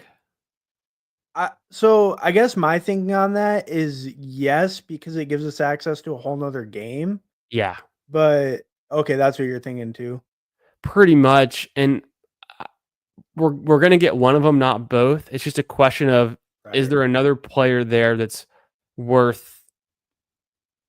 I don't know. Yeah, I guess we feel good at Yeah, wide receiver, but we need some depth. We can get that later on. Tight end is mhm, good for now. It'd be running back otherwise, right? right. So I think maybe pick your favorite running back first, because we definitely want a running back. We know that. I think I'm just gonna hit up Lawrence because I guess we have the turn pick, Okay. so we don't have to push him. I'll Yeah, let yeah, yeah. Lawrence hit, and then Spears, White, or Davis. I kind of want to go up to Davis, but Okay, yeah, that's fine. The bye week's fine too, so that works for me. Jaden Blue's there. You don't want Blue, right? I mean, I'm okay with blue, but any of the three or any of the four. Yeah. Now I took Ray Davis. Okay. It's a little bit ahead of ADP, but I feel like he On could the just turn, you gotta reach. yeah Yeah. on the turn, and then I wanted to get a little bit off of the Rashad White pick that I keep making, the Tajay Spears pick that I keep making. I want to get more exposure to Ray Davis across contests. I think he is good, and who knows? Maybe James Cook holds out, or they get rid of him and trade him, and they just say sayonara. But Yeah, and I think too with that pick, like I think with our build, we wouldn't really want Rashad White. I think either of the other three were fine because like we want just a little bit more upside baked in. Like he mhm. obviously has the same contingent upside if the starter gets hurt, but I feel like Ray Davis just on that Buffalo offense, he gave us spike weeks last year even without James Cook playing. Mhm. So, I don't know, just like any of those, like him, Jadon Blue, maybe Tyjae, they can give spike week. So I like Davis or probably Jadon Blue out of those, four the most that we had the decision of. Yeah, and that's partially my bad in my ranks that I've got Blue stuff down so far. But I right now, as I kind of have it by my ranks, I like Ray Davis more than Blue. Mm. Um, Well, Blue feels a little overpriced right now. yeah, but for this time box tournament, I guess you see him go 142 there, which is kind of where Davis usually goes. So it's really like we just Mm. pulled Davis to the other side of the board. It's nothing crazy at this point. Pick 133 to 144. We probably lost a tiny bit of value, but our team was also in a spot where we just needed to take a running back. And if you look at only the literally the four running backs we had queued are the ones that went, and so they all have the exact same round value. It's not like we're going to take one of these tight ends or receivers, I didn't think, or QBs, right? So it was pretty much just a Yeah. decision between the running backs, and it's to make your pick, right? Yeah, that's the thing. Like with those guys, I don't have like a super strong preference, and I don't think we were really looking at any other position. So yeah, I don't know. I mean, I just kind of was, yeah, defaulting to like what you were thinking. Because any of those running backs, I'm fine with. I don't really hate any of them. I'm pretty okay with them. Mm. Gotcha. I didn't see the Anthony Richardson camp passes, but apparently making some rounds probably on Oh, Twitter. yeah. That's Every funny. every time he completes like a 4 yard out, it makes rounds on Twitter. Yeah. I mean, it's like a new set than the one like a week ago or whatever. Or like because I didn't see it, I wasn't sure. I don't know. I just ended the poll. Are you drafting Superflex on Underdog? And it was about 70-30. Yes, Mm. on 20 votes. So yeah, about a bunch of you guys are drafting the Superflex. Interesting. I haven't gotten into it yet, but I'm open to it. I'm just pretty focused on the single quarterback tournaments that are open. And this Hound Dog and Pug are going to fill in the next week or two, whereas the Superflex puppy is going to be open probably for like a month or more. Yeah, yeah, no, I agree with that. I mean, I I think with the super flex, like, well, kind of like we were talking about earlier. I think the volume like really early is good, but other than that, okay, so I I think we go running back and then maybe Strange. I guess we don't need Strange. We definitely want a running back though, right? Are you cool with Tank Bigsby for the team kind of stack Yeah, or no? that's fine. Yeah, you get it's He like doesn't more catch correlation. passes, but it's just a bet that the Jaguars are scoring, I guess. Right. And then I Um, feel like we don't have to take Strange. I was kind of dissing on him, earlier, one of the worst tight end yeah. picks. Would you do Noel, QJ? I prefer Noel or Thielen out of the receivers, probably. I prefer Thielen. Okay, yeah. And we've got Chuba Hubbard, so it's just kind of more of a we're concentrating on a few teams here. We've got Oh yeah. 2 Vikings. We've got 2 or no, sorry, 1. I was thinking back to the last team. We got 1 Colt so far, but it's a bring back. Mm-hmm. 2 Panthers, 3 Lions, 3 Jaguars, a Bill, 2 Jets. So I don't know. We're making some concentrated team bets. Oh yeah, definitely. I mean, and so like we could even look too. We could look at like we could look at a tight end to go with our Jets, like a bring back. Yeah, Um, that might work pretty good where we are. It might not make it back, but it might work okay. that's another reason I Uh, didn't want to like force the tight end pick there, because there's good tight ends later. First off, and then also I've got another potential tight end or 2 in mind that go nicely with Fields. oh yeah. Yeah, and I'm in on both those guys. And then we could even look too, like last round, if we want something with our like kind of Panthers mini, we could look at like either of those 2 receivers. Yep. That go with that. So I mean, I think we got a lot of good correlation so far, and we could even get a little bit more kind of where it fits. No, winning the flex by taking an auto draft. Yeah, it might be up until July. I think it will. Yeah, a month and a half. Who knows? Yeah, because Yeah. there's some people who won't touch it too.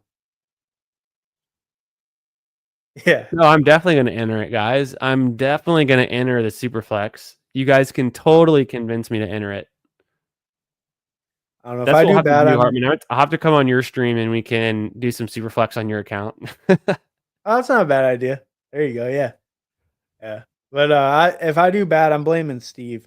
He gave all the tips. He gave And all the I'm just alpha. following.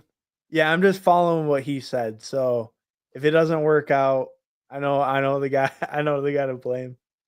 No, but no, I'm not much in on Superflex, but it is kind of fun the teams you It's build fun. because some of them look crazy. Like some of the teams you build are just insane. It's different. It's fun. Who was saying this earlier? Oh, I was talking to Bruni. Justin Bruni was saying, I was chatting with him right before the Jeopardy show. He says the Dynasty Bros are coming out of the woodworks to hate on Best Ball because since the Superflex opened, they have like a new avenue to hate on Best Ball by being like, because like I guess Superflex is their territory. Yeah, I mean his name is Bindles. You're I mean you're building. I didn't even think about that, but yeah. Hey, we gotta I mean get Bindles and PPR in a stream together so they can fight it out. yeah.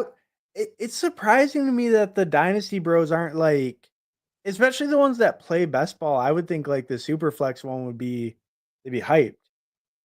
Uh, so I definitely think Mason Taylor, right? By week 9 goes well with our by week 6, so I'm thinking Taylor first, and then probably another running back. Or do we need to keep pounding wide receivers until we have 8 to get off of this week 8 bye? I mean, what are we looking at wide receiver? It would be like We could do Coker AD. I guess I don't really like AD. Oh, we could get Douglas as a bring back. I guess I don't love him totally. I don't love him either. Uh, I'll look at the running backs real quick. Do you want to grab Justice Hill? sure, that's fine.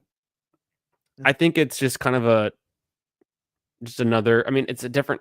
We've moved on to a different team, but it's a good team. I want a piece of a good team. I think Yeah. he's one of the last viable Ravens you can draft. Yeah. Yeah, I think that's pretty fair. He had a good amount of snaps last year. It is a really good offense, but There's always the Keaton Missile yeah. argument. I know, I've Yeah, been that's around since that's the big the board. Did you Yeah. see did you see the video of Derrick Henry running the drills, Justice Hill running the drills, and then they had Keaton Mitchell running them too? Oh, no, I didn't see that. Nothing crazy, Wow. you just see that it's like Derrick Henry looks like a full-sized, like, human, but it's all, like, relative because you pretty much only see him in the frame, and then you see, like, Hill and Mitchell come up next, and they look like miniature, like, action figures, like, it looks like not even realistic, like, scale. Like the coach and the Pee Wee kids. Yes, yes, yeah. Yeah. It's been said before, but that's all I took away from that, and the fact that I guess, Mitchell was practicing and looks healthy. Oh, yeah. I mean, he was looking decent at the end of last year. Like, I know he didn't get very much playing time, but just like he did take Agree. a kickoff to the I think he took a kickoff to the house. Like he was looking fast at least. Yeah. And I mean, he's just super efficient, but actually Hill is Yep. decently efficient last year too. I just that stretch, it was funny that, Achane became so much less efficient in year 2 when it was like Achane and Mhm. Keaton Mitchell were it was like the trivia, who's more efficient? It was actually Keaton Mitchell was the most efficient rookie running back, right? Yeah, yeah, he had like 8 yards a carry or something like that. It's like something crazy. Yeah, I guess Um, he played against Houston week 17 and had 11 carries, which is kind of insane, but that was the throwaway game, and that was his career high in touches. hmm. Yeah. Yeah, it is tough just because he's such, like, small sample.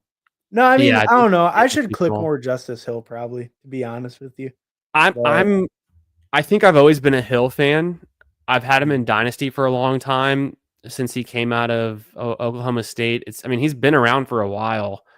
Uh, it just seems like he finally got a good role because it's obviously a career high for him in, I think it was a career high in yardage. It looks pretty close though, I guess the last 2 years. Maybe it's an anomaly, maybe the Mhm. touchdowns go away and he's completely worthless, but maybe they found a guy they can use with Derrick Henry because they weren't really using Hill a ton before Henry got there, and then now it seems like because he's healthy, they can kind of fit him in as like a. It almost seems like they were using him in like their 2 minute offense and like their hurry up offense even more than Derrick Henry at some points, Oh, yeah, definitely, like, when you would see the quarter winding down, like, 2-minute offense, it seemed like it was almost always Justice Hill. Like, which was pretty much I interesting. mean, at least it felt like that, like, every game, it was him in the 2-minute offense. But, I mean, I do also think they wanna preserve Henry a little bit. I mean, he's, 31, right? And on tons of carries on him. Sure, So, it does make some sense. we're gonna make our last two picks. I think they're both wide receivers so that we can avoid the week 8 issue, or maybe just Mhm. one. Do you have any strong like opinions on that? If we stop at these five, Uh, I'm okay with stopping at those 5. We got kinda like a double anchor. Um, yeah, and then I think those 2 are what I would lean. Oh, we could also look at Horton, I guess, for that, for, like, the bring back. the bring back against like Chuba. Yeah, well, we have Chuba and, Thielen, right? Yeah, it's kind of fun. Did So, I I would guess Horton has a lean week 8 bye, I just realized. okay. Do I you would feel lean better about AD Mitchell and or Wicks. Wicks? Oh, probably Wicks. I think so too. I don't wanna force another Indianapolis player if we don't have to. I do draft Okay. Mitchell, but it's like, at what cost? And then are you in or out on Ellick, or is there anyone else we should grab? No, I mean, I like Kyle Manor. I mean, Do we he grab he Butte for the bring exposed back there? that's fine too. That's fine too. I'm gonna Kyle go with Manor or Butte? Ao Manor. I've taken enough Butte, and it's like the more I think about it, there's just so many wide receivers there, and there's like ill-defined roles. I just don't want to take a guy that's not going to end up playing enough snaps to matter at all. Mhm. And AO Manor does have an easier, like, path maybe to snaps. And I mean, you look at that game that he played against, the number 2 overall pick. I mean, he kinda dunked on him, so Yeah, I don't know, bullish. Uh, yeah, just getting different. We hadn't taken another rookie after we took. So we have Taylor and Ao Manor, and then I think that's it for rookies, right? So Yeah. Not that I have to take a rookie on every team, but it just felt like a little bit of wild card, take a guy. We've seen what Mitchell can do. We've made the bet on downs. Don't overstack that game if we don't have to. Calvin Austin, I was curious about. Butte, I've taken enough where I think I'd rather get a little different. So I don't know. AO Manor, just it's kind of just a swing. Where was AO Manor going in the big board? Do you remember? In the big board, he was like around like near the end. He moved up a little because he was getting some good like draft capital thought. I think he went around like 170, Yeah. 180. Yeah. Yeah. Yeah, that kind of sounds. I think he started lower and moved up to around there, if I'm remembering right. But I think he finished around 170, 180. That sounds right. So I guess the issue with him is he is stuck behind Calvin Ridley. Yeah, I mean, well, and I mean, technically, the other guy was drafted over him, the Chimera DK. He Yeah, was drafted DK. higher. I'd have to look. I don't know for a fact where DK plays on the field. I thought he was gonna draft it as a special teamer and like that would be his main role besides depth. But That's what I do thought you too. think DK is like an outside receiver? Because I'm pretty sure that's what AO Manor is, right? And then the slot is going to be Lockett. Right, right. I think, I think DK's pretty big, right? He's 6'1". He's I would say he's but okay, I'm gonna go out on a limb. AO Manor is bigger than him though. Isn't AO Manor like 6'2" or 3 and maybe similar weight, but Yeah. I would think bigger actually. Pretty So DK similar. did play more in the slot than outside, but it was Okay. pretty close. Okay. But also at Tennessee at not Tennessee, at Florida, so that would be I guess I don't know enough about that. He didn't really play too many snaps, it looked like it. He had, like, less than 400 receiving snaps total. I Like, also like last year. okay. College Oh, dominator's high, but Restrepo? he's Stanford, so it shouldn't really count. Target share is high, but Stanford again. Breakout age is pretty good. Uh, but then very similar here. Just less of a Yeah. dominator for at Florida. Who was the other Florida receiver? Am I forgetting someone? Restrepo? No, that you're thinking of Miami. Oh, right, that's Miami. Right. Yeah. Uh, Oh, wasn't it the guy who's fast? No. Badger. Was it Thornton? Oh, Elijah Badger? Badger was getting some steam in the big board too. Was Yeah, but he was, like, going from undrafted to, like, barely undrafted, right? yeah. Like, in big board, I'm saying. Yeah, at Florida though, Badger was the guy. Like, look what Badger did at Florida, and I guess he transferred there. So he Hmm. was, I'm guessing, the main target and the main receiving yards guy. Although it's not very impressive. If we look at DK, it's just less in every single thing, and mostly special teams. I think that's what I was banking on. Why I think he's a special teamer is because he has all this special teams work, and isn't he pretty fast too? Yeah, he's fast. He's big and fast, and so I view him as like either a punt or a kick return guy, and Yeah, that's I why I'm mean, not afraid of Ellick because Ellick doesn't play any special teams, if I'm not mistaken. Um, I'm gonna eat those words because we're about to go see the end of it, and it's gonna be like special teams. No, he's never played special teams. He's only an outside receiver. And look, 112 targets is kind of insane. he had wow, he had, like, almost identical or he had identical targets 2 years in Almost, a yeah. row, huh? Almost identical season, just a little bit less efficient in 2024. It's Stanford, so Huh. it's hard to trust, but people Yeah. people like him. I think he's Canadian too, so there's like that going for him. It's just I Yeah, don't know what that means. I think there's a reason too why, like, DK, like, before the draft, he wasn't on, like, really anyone's radar, at least that, like, I really know of, right? And even now, like, people still don't wanna take him, and he was drafted early 3rd round, or early 4th round, I mean. Boog says he's coming around as Warren as a indie bring back for Jax. I have been doing that because I'm drafting a lot of Jacksonville players and I keep getting picks in like the 11 or 12 spot. So I keep taking Brian Thomas. and I like playing Warren. I think it's we might be overthinking it. Warren can just be like so talented that he pays off, and it's not that expensive at pick 125, 130. Yeah, I think he's fallen enough to where he's like a pretty reasonable pick for the upside that you're getting now. I think early he was going a decent amount higher than this, right? Like closer to like maybe like 110 or something like that. In the big board, Warren was going, yeah, I'll pick 100 to 110, right? Wasn't he like around where Right. Kelsey was and higher than Kelsey for a while? Oh yeah, that's right. He was a little bit higher than Kelsey for a while. And then yeah, I think like he ended maybe closer to yeah, like right around 100. And then so I think now that he's fallen a little, like he seems okay where he goes. Like I'm definitely okay clicking him. That's a good point too. I so you were thinking Restrepo, Hartman probably because like yeah, Restrepo is there. I kind of forget that, but so the slot is looking like Restrepo versus DK. That means Lockett goes outside. To me, that's also interesting because if the two outside receivers is Calvin Ridley and Lockett, maybe they start rotating in Ao Manor Hey, to get him Manor with some Lockett. yeah with Lockett. Maybe he rotates in. Maybe he earns the role. Maybe at the end of the year, Lockett's just not used as much. I don't know. I don't know what to think there.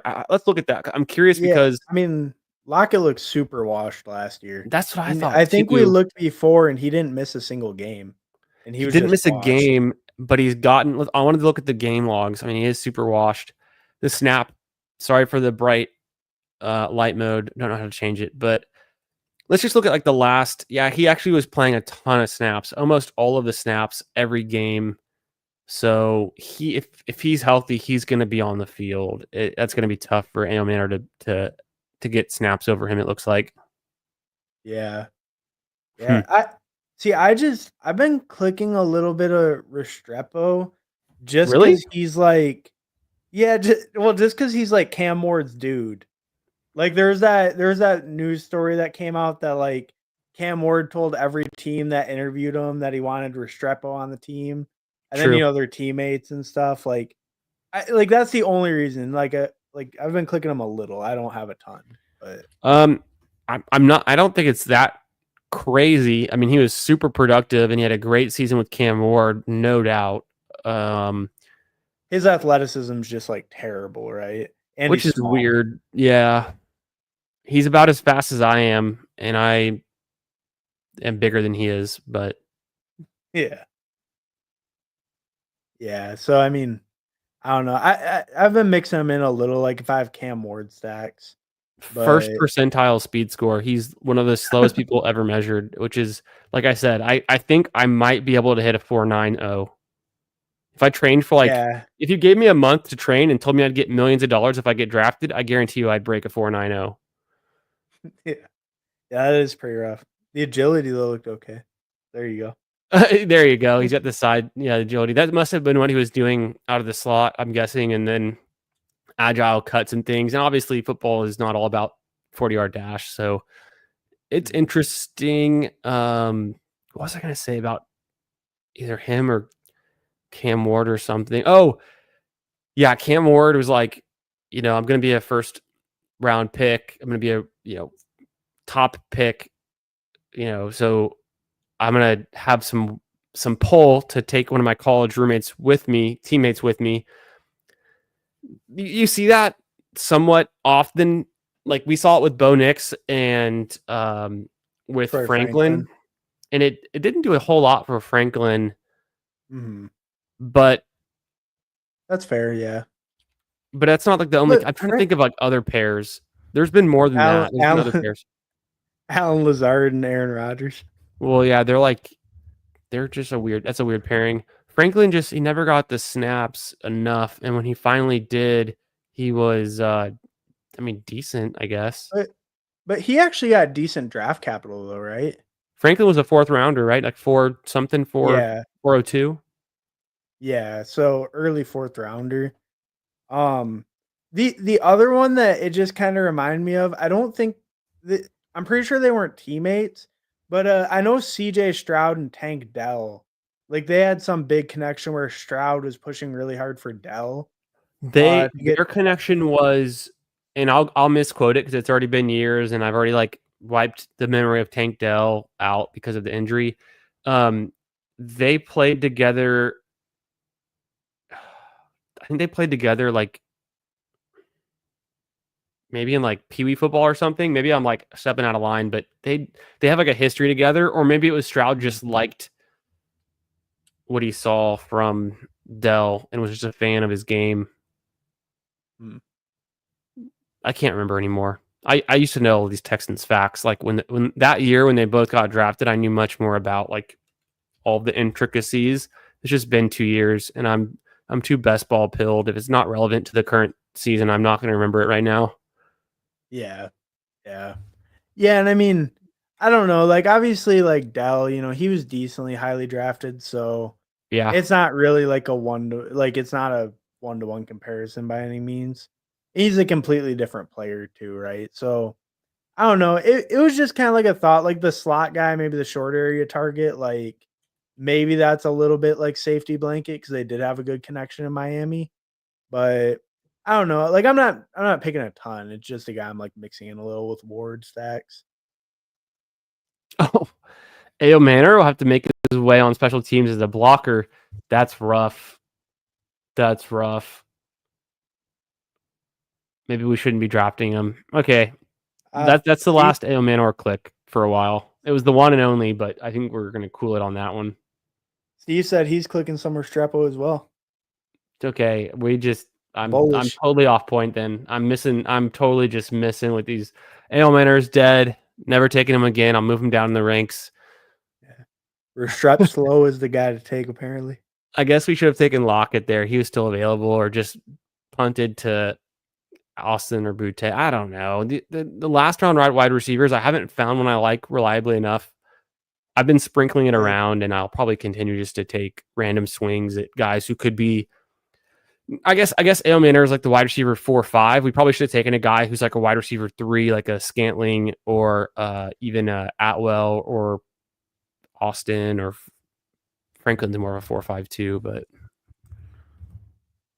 Yeah, I think if I look at mine, it's like I'm mixing in Austin quite a bit. Um Vince Wilfork faster. Might be. Uh okay, okay. they just had some combine friendliness. I couldn't remember because I wasn't sure that they were like from the same area. But okay. We just took the horse behind the barn and shot it. We're never drafting Ao Manor. We'll never say his name again. Steve thinks it's the worst pick I've ever made. I'm sorry I let you down. Yeah, I So, mean, yeah. oh, go ahead. No. Tell me your thoughts.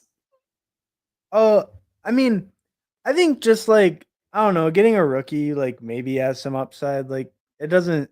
It's our eighth receiver. It doesn't feel too bad. And really, like we don't even really need 8 receivers. We just kind of needed it because of the bye weeks. Like we Damn. Now we you're didn't convincing have. me we probably definitely should have taken a veteran like Tyler Lockett, who will be getting snaps by week 8. Ao Manor might not be getting any snaps at week 8. And we got Thielen and Downs. Those are good. Those are good target hogs. And there's no way Addison's suspended in week 8. So at least there's 1, 2, 3, Yeah. 4 guys active. Maybe we limp through week 8 and then we advance. We still advance. So it's not the worst. Yeah, it's not the worst thing. I mean, I think the team overall is pretty strong. It was I fun. think It we was a did fun way to pretty build good it. with it. Yeah, and we got good correlation on it. I mean, we have that Detroit Minnesota game built out like really well. Which I'm obsessed with. I gotta get obsessed with some new games just to make different clicks. Yeah. Yeah.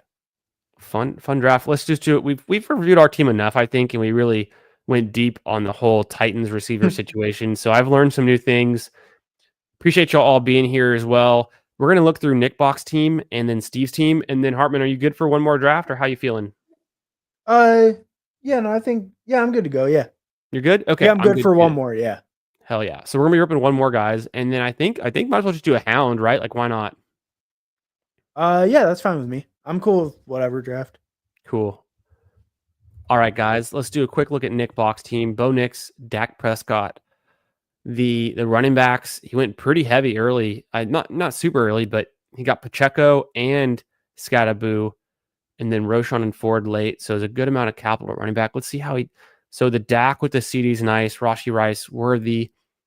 Must have gotten sniped on Mahomes, or maybe just never wanted to finish that one out. Just going for the two Chiefs players. One Yeah. of the more expensive double taps, but we did it too. We did it even costlier with Amon-Ra and J-Mo Jameson and Williams. Amon-Ra.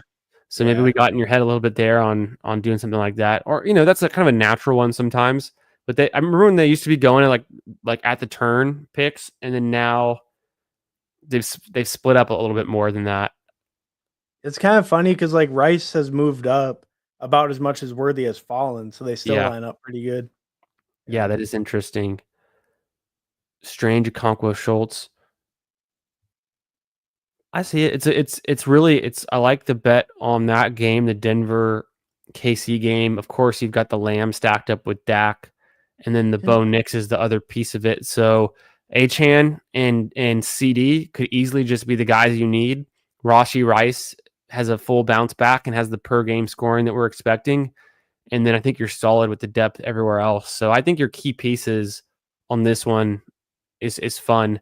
You've got he kind of did a similar thing to us though, where he's got the week 10 bye is kind of his soft spot on his wide receivers, although he did also stop at 7, right? So but I think I like Waddle, Shakir, Christian Kirk, and Pat Bryant to cover for you in that week. At least these 3 guys feel really strong, and then we're all hoping that Pat Bryant can win out and get a role there. So I think that works.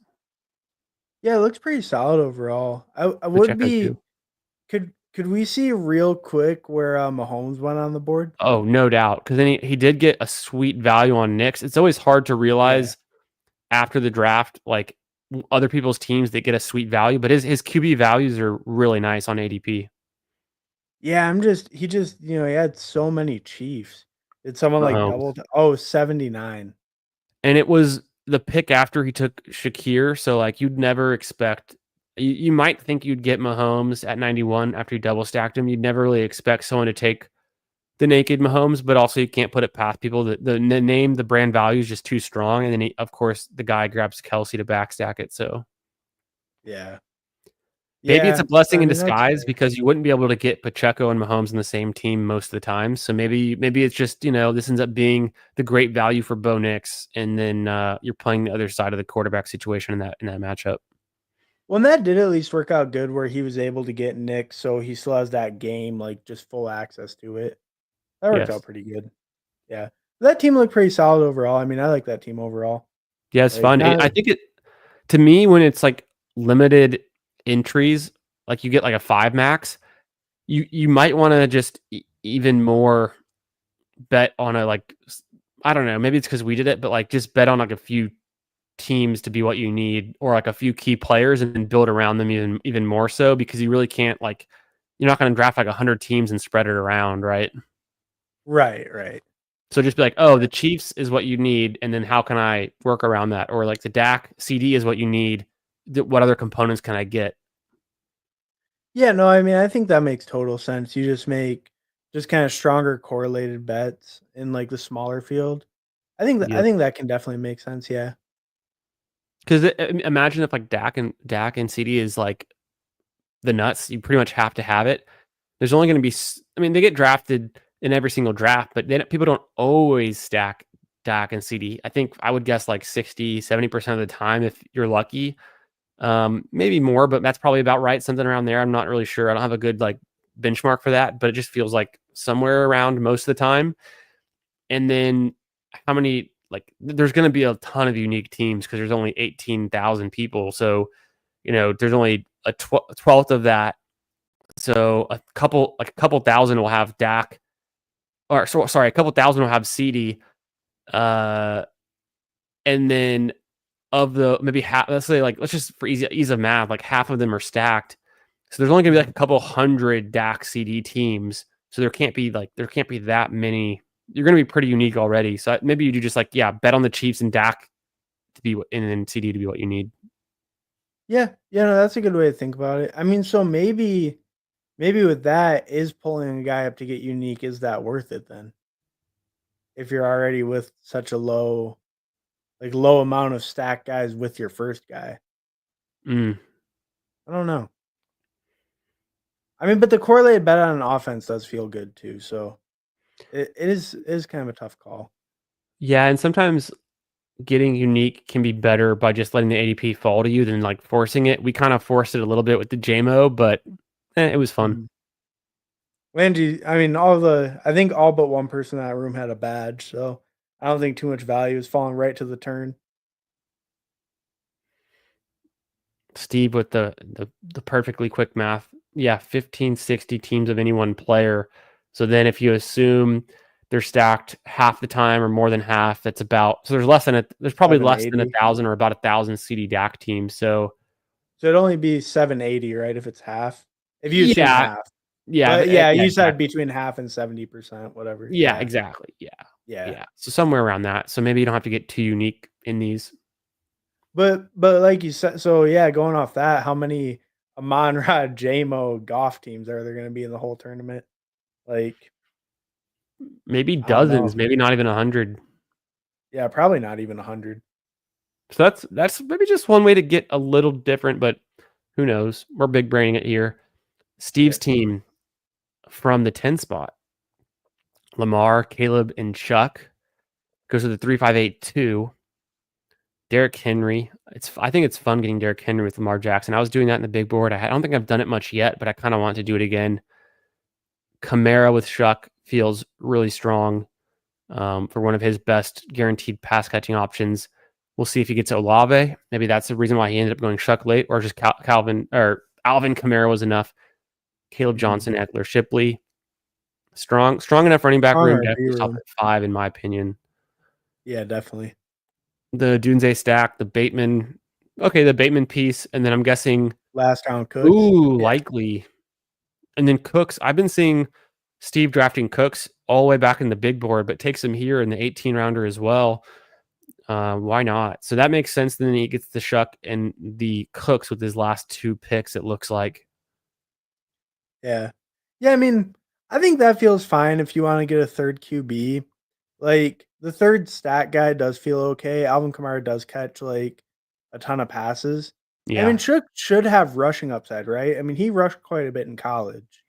I guess so. I don't know for sure, but that's what I kind of hear. But it didn't seem like it was a huge part of his game. But there's always the idea that like these rookies that come into the league, they get excited, they run the ball more than they should. They sometimes don't know who to throw it to, or sometimes they either force it into double coverage or they tuck and run more often. And I think I haven't seen a perfect stat around it, but there's also this thing like the younger the QB is, the more likely that are like going to scramble and then try to run the ball. And so I've always kind of noticed that early in careers you have more rushing touchdowns, and then guys like it kind of dwindles out sometimes. All of that is like Doesn't that anecdotal. mean It's not like Shook will be a pocket passer? because like Herbert used to be more like not dual threat, but just more like scrambling, rushing touchdown. Dak was the same way. And then the injuries pile up and like the experience piles up. They take too many hits from a linebacker or like a safety and they just stop doing it as much. Mahomes, he doesn't run as much anymore, although he does run in the playoffs. Right. Well, but Herbert, though, he had the ankle injury early in the year, and he actually ran more, I think, to close out the year, right? Yeah. I'm, Or I'm like thinking like the career, like what, like the longer in the career, they like oh, yeah, yeah. logically they start running less because they get older and the injuries pile up and they just become old man. Like Aaron Rodgers used to run a good amount, like scrambling wise. Right, right. Yeah, yeah, no, that makes total sense. So, I think so who who's older? Do you think it's Tyler Shook or Justin Herbert? They're pretty close. I think Herbert's got him by like maybe a few months. Yeah. Yeah, so I mean, that was the one thing, like, I don't know how much the young guy stuff applies to Shook.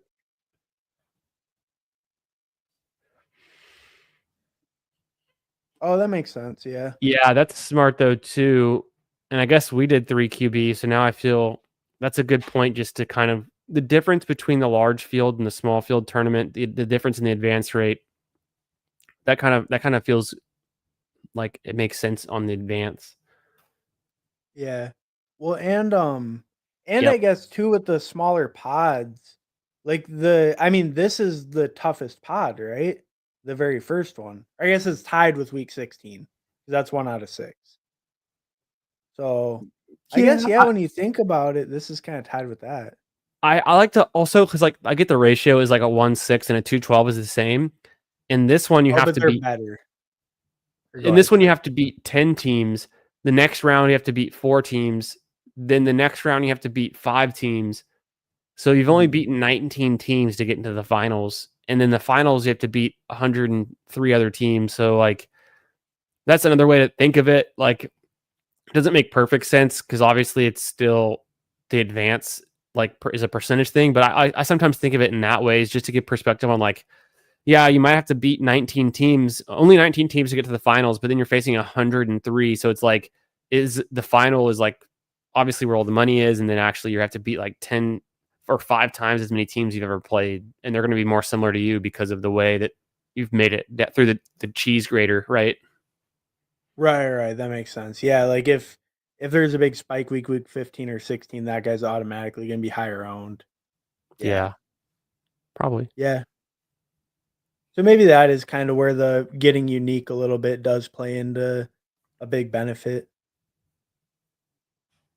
I think it could. Let me just check this. I'll do the Schnauzer later. It's 87% filled. I've got one left.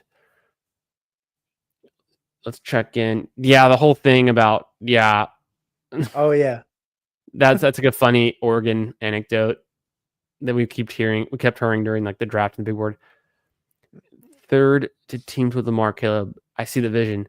Yeah, okay, yeah.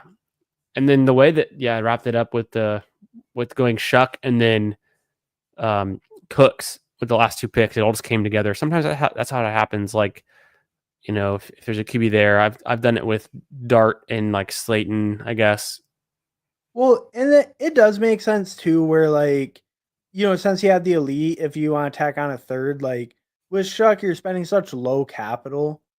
Maybe it is kind of worth it to grab the third there because it's not like he spent any real legit capital on it. I'm going to enter this in 5 for 20 second hound. 3, 2, 1. Waiting on 11. So perfect timing. There you go. Did anyone get in the pre-flow though? Yeah, or yeah, someone joined early and they snap closed the other one, unfortunately. Yeah. But yeah, I don't know. I guess taking the third with the elite could work, like just with how low capital it is. Yeah. That's a good point too. And then Yeah, like people are out here taking Alec Manor and stuff. no. Yeah, you guys we bummer. It's tough. It's hard to know. I always wonder if Underdog would consider putting like a live count of waiting on how many in like the pre-lobby, but then I think that's bad for collusion, and I also think it's potentially too hard on their like servers to update in real time or something. It's not like it's that crazy of a concept, but maybe like it would Well, say like waiting on 6 and then like it glitches and it's actually like waiting on 2 and then it like I don't know. I mean, Drafters does that, That's and what I I heard mean, actually. You just reminded me. Someone else told me that. Maybe it was you. yeah, it shows it right on there. It's like a little bar. It'll like fill, or like you see how many people exactly are in each room. Well, do you remember doing mock drafts on like Yahoo Fantasy or like any other thing where you could always see like how many people were in it? Yeah, yeah. Did you ever do those on Yahoo Fantasy where it would be like 12, 10, 16, 14, and then like you would do those mocks and then like you'd be waiting to do it all like for like an hour. You'd finally get into like the right size you needed. And then the very first time someone like takes like they ruin it. They take like a an undraftable player first overall, and you're like, oh, this mock is dead. Or like 90% of the time by the sixth round, people are just bored of it. So like three of them left, and they're just letting like bots draft. Yeah, It's like you could tell they would be like set to auto, and you're just drafting against bots. But I think that was like, if I think back to like, I think it was 20. 18 or 19, probably 2018.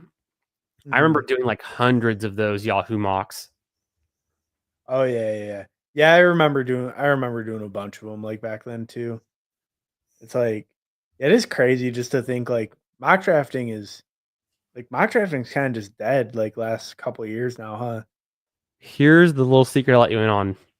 My home league not best ball bros, my home league dynasty bros, like so my home league, my redraft league, um, like half the guys are just like redraft only, half the guys are like dynasty get bros, and then I'm the only best ball bro like at all. And I try to like get them into it, but at most they'll do like a puppy or something. They would never enter like best ball mania. They would never like do all these like time box tournaments. They'll do like a Mhm. puppy like a week before the NFL season or something. Um, but all that to say is they'll be like talking up a game before like our redraft. They'll be like, "Yeah, I've I've done 5 dynasty startups this offseason and I've done over 100 dynasty mocks." And I'm just like, "Bro, those are not even like that's tiny numbers. Like it's nothing." But they're still the ones who are mocking. They're out there on Sleeper like looking for 6 on Discord to fill this dynasty mock. And like, you know what I'm Hmm. saying? Like they'll like do like a Yeah. whole 36 round mock for Dynasty. It's like, what's the point? Wow, that's crazy, that's some dedication. But Bijan at 1.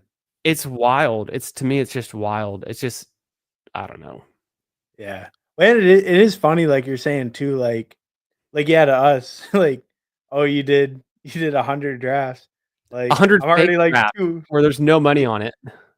Right, exactly. And I don't Uh, mean that in like a disparaging way. I mean it as like no one is drafting honest until you put money on it. Because when it's a mock and there's nothing on at stakes, people do things they would never do. right, well, and, like, you're just going off of basically kinda like sleeper ADP, you might not even be super researched yet. Right. Like, I heard of a lot of people in their dynasty leagues that, wasn't it like Kyle Williams was, like, basically undrafted if you go by ADP in, like, a bunch of, rookie drafts this year?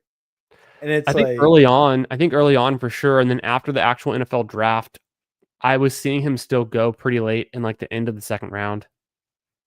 oh, I think it was maybe Tyler or something. He was saying like someone in his league picked Kyle Williams in like the 3-4 turn in a rookie draft because they like he passed on because he didn't even see him there.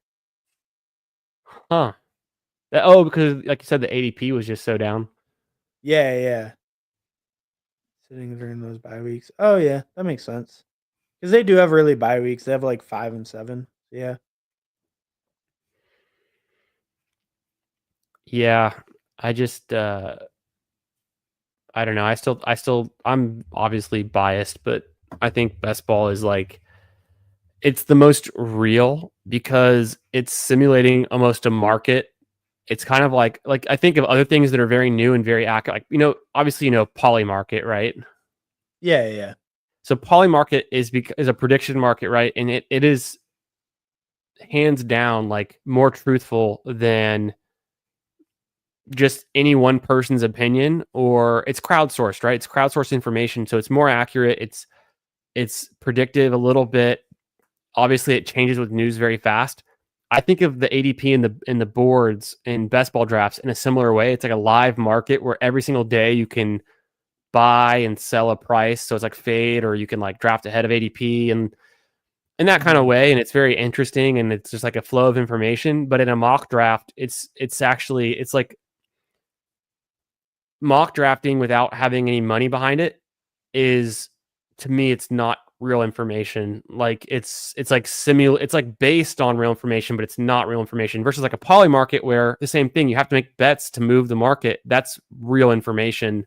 So I just think there's Right. there's a lot more behind like what we're doing in these best ball drafts than there is behind like the mock draft of a dynasty. Like even like so I would prepare for a dynasty draft by doing best ball drafts. I would maybe study some like real draft boards just for ADP because it'd be different, but I don't know.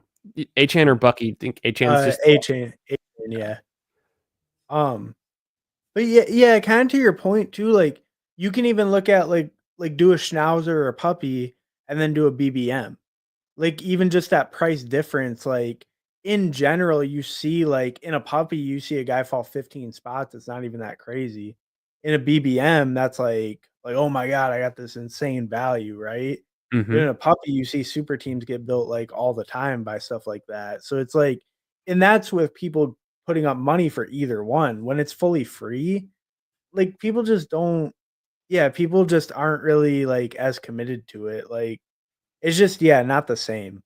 Like or like, I don't know, like how much research are you really doing for because your mock draft kinda is your research, right? And you don't Mhm. really care how it goes. You're like, "Oh, that one went bad, I'll do another one," whatever, but, like, you might not even be super knowledgeable on it yet. You're just doing a mock draft to kinda get a feel for it or something, so, yeah, I just don't think you can really with no stakes, it just will never simulate something with stakes just in general. And then, that's a good point. Um, with this next pick, so I think CDHan, like we just saw, Nick had done that in the last draft. It's a pretty common start. We don't have to get crazy. He also went Rice with his next pick. Rice Um, worthy. Let's just pull up his last team and dupe it. let's do it right now, and then make Yeah. one better pick. Yeah. How you feeling with this one? I mean, I lean Rice, but if I do you too. don't wanna do that, I'd be okay with Devontae. I'd be okay with Chase Brown too. Probably Devontae, though, over Chase Brown to me. I think it's just Rice here for me. I'm a little bit Okay. Rice. Uh, I'm favoring Rice in a lot of my drafts because I think I just know how good he is. Like maybe people didn't have him on their teams last year, or maybe they had him, but then they got burned because he got injured. I had him in enough teams, and like even my one of my dynasty best ball leagues that I'm in with like a fantasy sanctuary, uh, like a Discord group, um, Mhm. that's been going on for a few years. I took Rashi Rice when he was a rookie, and then it's paid off huge. So like because of that, I have a little bit more favoritism towards him, even though he had the injury last season. I just know that he's got all this potential and he can score a ton. That's a PPR format and it's dynasty best ball, so it's a little bit different. Obviously, this is half point PPR, so there's maybe that's a factor too of like you might want to go actually like Devontae Adams, but I think the price is starting to come back around where I don't know. Tell me more about your thoughts on Rice. Why are you so high on him? Oh, I mean, I just kinda think he's taking over that, like, Kelsey role, and, I'll say it too, as a rookie, I was not very in on him. Like, I had some, but not, like, super in on him. But last year, like, I mean, he burned me in basically every single format I played, redraft, best ball, all of it. I mean, I'm ready to be hurt again. I just Perfect. think he is gonna be like a target machine on that offense, and his touchdown upside could be crazy, like, just when you look at how he I guess the main thing to me, look at how he ended as a rookie and look at how he started last year, and Yep. I get maybe, like, Worthy wa it was his first games and Hollywood was hurt, but I just think Rice is gonna be Mahomes' go-to guy all year long. I think he's gonna be the engine of that offense. He's the new Kelsey, right? No doubt. I would have liked Uh, I would have yeah, liked that T would've Mac been there. nice. I think Rice is the engine of the passing offense moving forward. Mhm. I'm kind of tempted to go Daniels Yeah, that sounds good to me. because it, We have it CD too. yes, and it takes the Yeah. pressure off of having to go Mahomes. Mhm. Where if we get a really big value on Mahomes, like maybe we still do it. Tua goes super late. I think Tua can stack with Achan nice, but um, and then CD is also kind of later, but doesn't we're not forced into the CD DAC stack now, which is so I felt like where we are in this on this board, it made sense to go with the elite QB. Yeah, I agree. I think Daniels was definitely the best value available, just like in general. Just like Yeah, in a vacuum, I think he was definitely the best pick. Like if we would have got T Mac back, that would have been there was some surprising Devontae even went in the fourth in this I one too. know. It was like kind of surprising little run there. Because Um they pulled up James Cook was the thing. So I mean it makes sense. Like I understand stacking James Cook with Josh Allen. I just haven't been doing it this year. I mhm. did it more last year. Yeah, yeah, and I mean that does make sense and kind of like I guess same thing we did last draft where you're getting like a little bit unique or whatever, right? But um Yeah, I mean, I don't know. I think Jaden Daniels there was the right pick. I think all these receivers are a little bit flat. Oh wow, you must have DJ Moore like way buried in your rankings, huh? I didn't even see him on the board. Yes, I do. I think what's his ADP is like. We can pull it up Like here. I do have him buried. 43 or something. His ADP is 40. I've got him 54. I need to bring him back closer a little bit, but buried right now. I mean, I don't really hate that call. I'm not really picking much of him. If I'm picking a bear, it's Rome. Dang, Pickens Um, goes one pick before us. mhm. uh, probably the value on Zay or oh, but we have Harvey for the bring back. I think Right. Harvey could be fun, right? Yeah, I'm cool with Harvey. Yeah, because that brings back on the Rashi Rice. And it's not like I Oh, mean, it's just a tiebreaker for me because I'm also very high on Harvey. we do have we did like stack our buys pretty rough. Did we do it again? I didn't notice yet. We'll figure it out. 12 and 10s. Oh my gosh. Yeah. Love it. But I mean, Ridley was also he's also by week 10, right? So Yes. receiver. I guess we probably would have maybe grabbed Flowers over him, but I mean, I'm fine with it. That's a good bring back on our Chief stuff. Yeah, Steve, I'm sorry we forced you into a multi-table, but I have faith that you can pull it off. Yeah. Um, and then on Putt Daddy was saying, ready for some golf this week. Hell yeah, man. You know I'm always ready, Putt Daddy. I'm rocking my TaylorMade tonight, and I'm always ready, always thinking about it. Tell me if you're making any picks. If you who'd you pick for your one and done? If you're setting any lineups. Yeah, we got Jack. Jack was pretty sad that Rory is skipping it this week. If you saw that little presser, and it almost broke my heart because you don't want to see Jack like getting let down as this old legend, old man legend. Legend. Also, old man. It just breaks your heart to see him like, oh, Rory didn't tell me he's not going to play this week. Whatever, but different circumstances, I guess, than last year. And then the U.S. Open at Erin Hills for the women's is pretty exciting too. For my one and done, I picked Sepp Straka. I think he's just on a heater, so I hadn't used him yet. Might as well use him here. What are the odds he wins 3 tournaments in one season? I don't know, but at least he's been putting up a lot of solid top 10, top 15 finishes. So let me know what you got cooking, Putt Daddy. We'll make this next pick. Hartman, what should we do here? I mean, I lean Olave, I think, right? Yeah, let me sort by ADP just so I don't skew it again. We could do Debo unless we just hate Debo. Oh, yeah. Uh, I'm cool with Debo or Olave. And you think Do both of we? them over Godwin? I kind of think so. The injury stuff lately hasn't sounded too great. I'm tempted just to go Debo. And he is by week 12, but I mean that's fine at receiver, so we're okay with that. Yes. Maybe you don't have to stack Daniels, of course, but That feels maybe pretty good. we're just sleeping on him a little bit. Maybe Debo gets just floated by how good Daniels is. I think everyone experienced a career year with Daniels or near it, or like a Mhm. resurgence. Ertz had a resurgence. McLaurin had a career year. Yeah, and I Apparently, mean, yeah. oh, good, bro. No, go ahead. I was just gonna say, like, it wasn't that long ago that Debo was still putting up pretty good numbers, and on this offense, maybe he could be like really efficient, just with his rushing, kind of like as like with the dual threat quarterback. He never really had that in San Francisco, so maybe he does get some of that efficiency back, and it should be a pretty high touchdown upside with the how good the offense is in general. He's always been great in the red zone, right? He's a touchdown machine. So it doesn't feel bad getting him with Daniels and CD. Given that Terry McLaurin had 16 touchdowns, including the playoff games, how many touchdowns can Debo Samuel possibly get? What if Debo Samuel gets double-digit touchdowns? That would be crazy, but he'd pay off huge, right? Yeah, and I mean that doesn't seem too far out of the realm of possibility, just Especially with if the they get offense. two or three on the ground, 6, 7, 8 in through the air would be like very nice. Yeah, and I mean that seems pretty realistic. Uh, Yeah, I mean, either of those two, I'm cool with. Um, What would you I do? mean, I would maybe lean Diggs, Mhm. just because the upside, and I guess I just really like opening up May is kind of why I lean Diggs. I'm open Um, to it.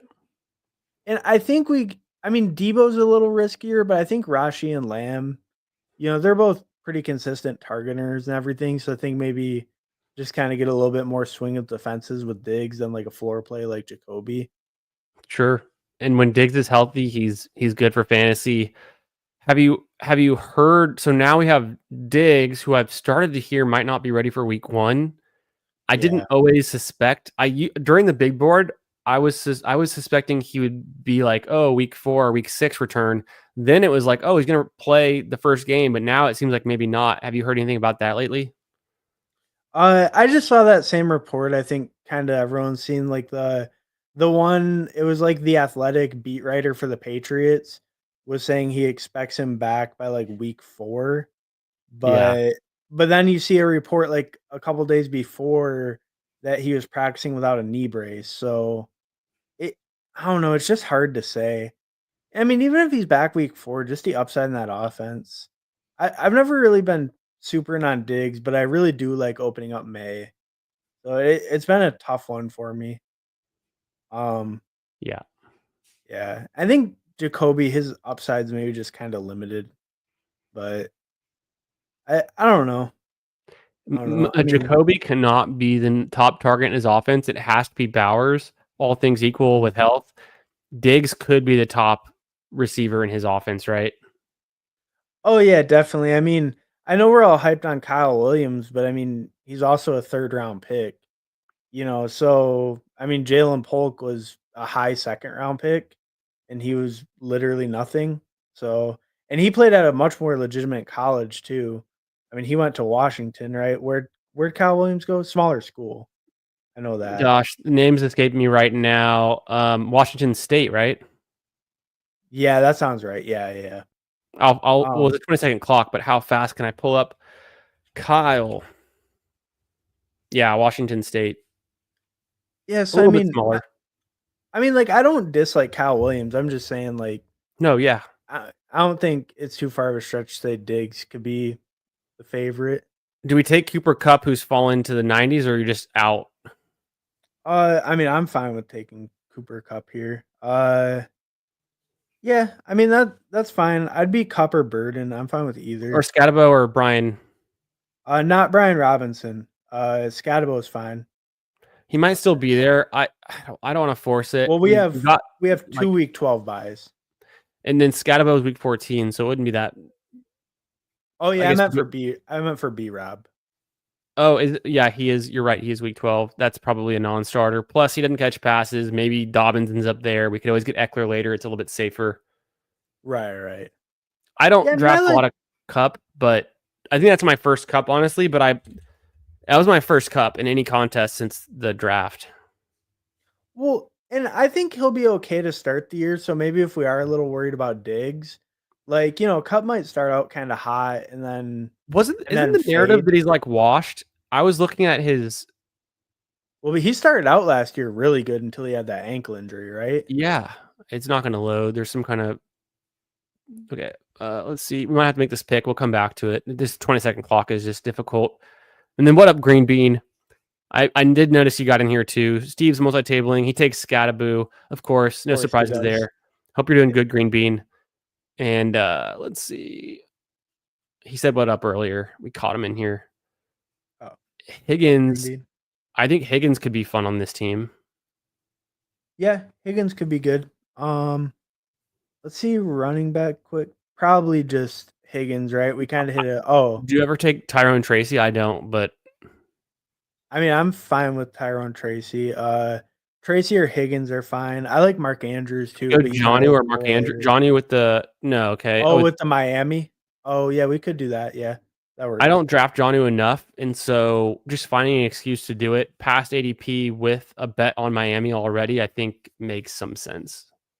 Yeah. See, I just never picked John, but It's it kind of but a dead it zone for the not a dead zone for the tight ends. It's like You have to take him over Mark Andrews, who just had his career high in touchdowns, came back from the injuries, still was pretty good, better Mhm. offense, better quarterback. And then with Jonnu, it's like we just saw he's had a good season before, but that was definitely his career high in targets and receptions, right? So it's not gonna be that again. Yeah, and, like, I've just always kinda been on, like, it was the perfect storm for him. Like, it just everything worked perfectly for him to have that monster year, and I just don't know if it'll happen again. Like, I just have a real hard time buying in on him. Yeah, that But was probably a bad pick. I kind of snapped it to the well last second, but also we can't get to unless I mean we will we maybe we do go three QBs. oh, yeah, we the bye week, that's right. Eh, Huh, and these bye weeks are, tough. Well, so we could probably look at Prescott or May here, right? That's yeah, probably the move. we're already coming back around. It's moving quick. It's a perfect range for both of them, and I think I mean I'd honestly be open to taking one and then potentially pushing for a late QB. Yeah, I think that's fine. I mean, I guess Prescott goes with our first round bet, Yeah, but yeah, I mean that's probably the way to go, right? but it is the same game, week The same 17. game. But A I little think we'll bit get one more smaller QB final though. regardless, right? So Yeah. When like the whole thing we were talking before with the smaller final. So maybe betting on the same game isn't oh, I guess that's actually kind of tough. Maybe you would want more variance. well, I mean, I don't they're know. only in the same game in week 17. Week 15 and 16, we still have to advance, and they're going to be in different games there. Right, right. Okay, yeah. Yeah, so it's better to bet with our first round guy.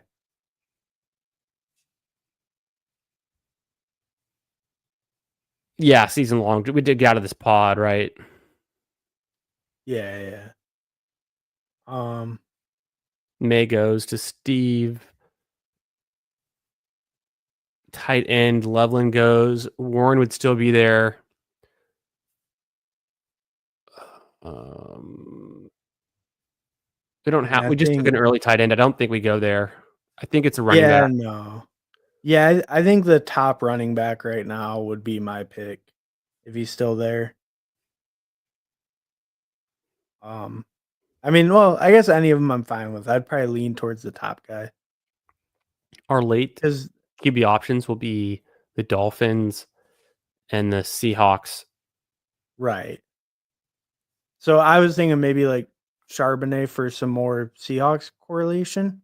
That's kind of fun. That's actually, and I've been out on the Seahawks, but if I'm gonna do it, why not? Or do you ever take Armandre ahead of a Charbonnet? You think no, nah. I'm fine with that too. Yeah. Just because we could just say okay, we're actually still in on the Patriots, but I I don't hate the Charbonnet pick at all. Look how much ADP value we got. It's worth something. Yeah. That was kinda more my thought, like, I mean, he is a good, like, handcuff. I don't know, Kenneth Walker's been hurt quite a bit. Um, Damn. I mean, I don't draft Javante uh, much. Apparently, I have done it before. Maybe I've done it too much, but he and that Blue are was still there. that was the ra that was the rankings. Javante was we weren't seeing that one. Well, yeah, I have him ranked 153 and I have Blue 144, so I'm burying them by like 10, 15, 20 picks each. Mhm. But Probably yeah, I dumb. mean, if either one makes it though, uh, Yeah. yeah. Yeah, but I mean, I don't know, I think Charbonnet's okay there for the correlation. I I mean, like, I've been picking more Ramondre lately. I guess I just kinda I don't know, he's a little bit of a tough click. With Um, Ramondre? yeah, just cause Yeah. like, it seems like the staff maybe doesn't love him, like, I mean, they picked a running back pretty high in the draft, so And Trayvon's that tells you. super talented. Yeah, yeah, and just, like, I just do worry with Ramondre, like, I like him kinda when I get, like, young guys maybe, but just, like, if he fumbles once, like, early season, like, how much work does that lose him, like, Yeah. immediately? It just worries me. I guess it'd been an issue for him in the past, right? The fumbling. Oh yeah, yeah. I mean, I think like 2 years ago he led the league in fumbles, right? I kind of do remember that. Um, I I think mean, do we you can wanna go back to running back. This is where we hit the cliff at the wide receiver, and we don't have to force anything there. yeah, do you wanna get a little more Ray Davis? Or I'm open to it. I'm really on a Ray Davis kicker. I was gonna think about Garindo there, but I've been mm, we can. I guess we were gonna look at Cooper Cup real quick. Did Cooper Cup fall off a cliff? Well, he still had 100 targets in 12 games. He missed some time. He put up a ton of PPR points per game.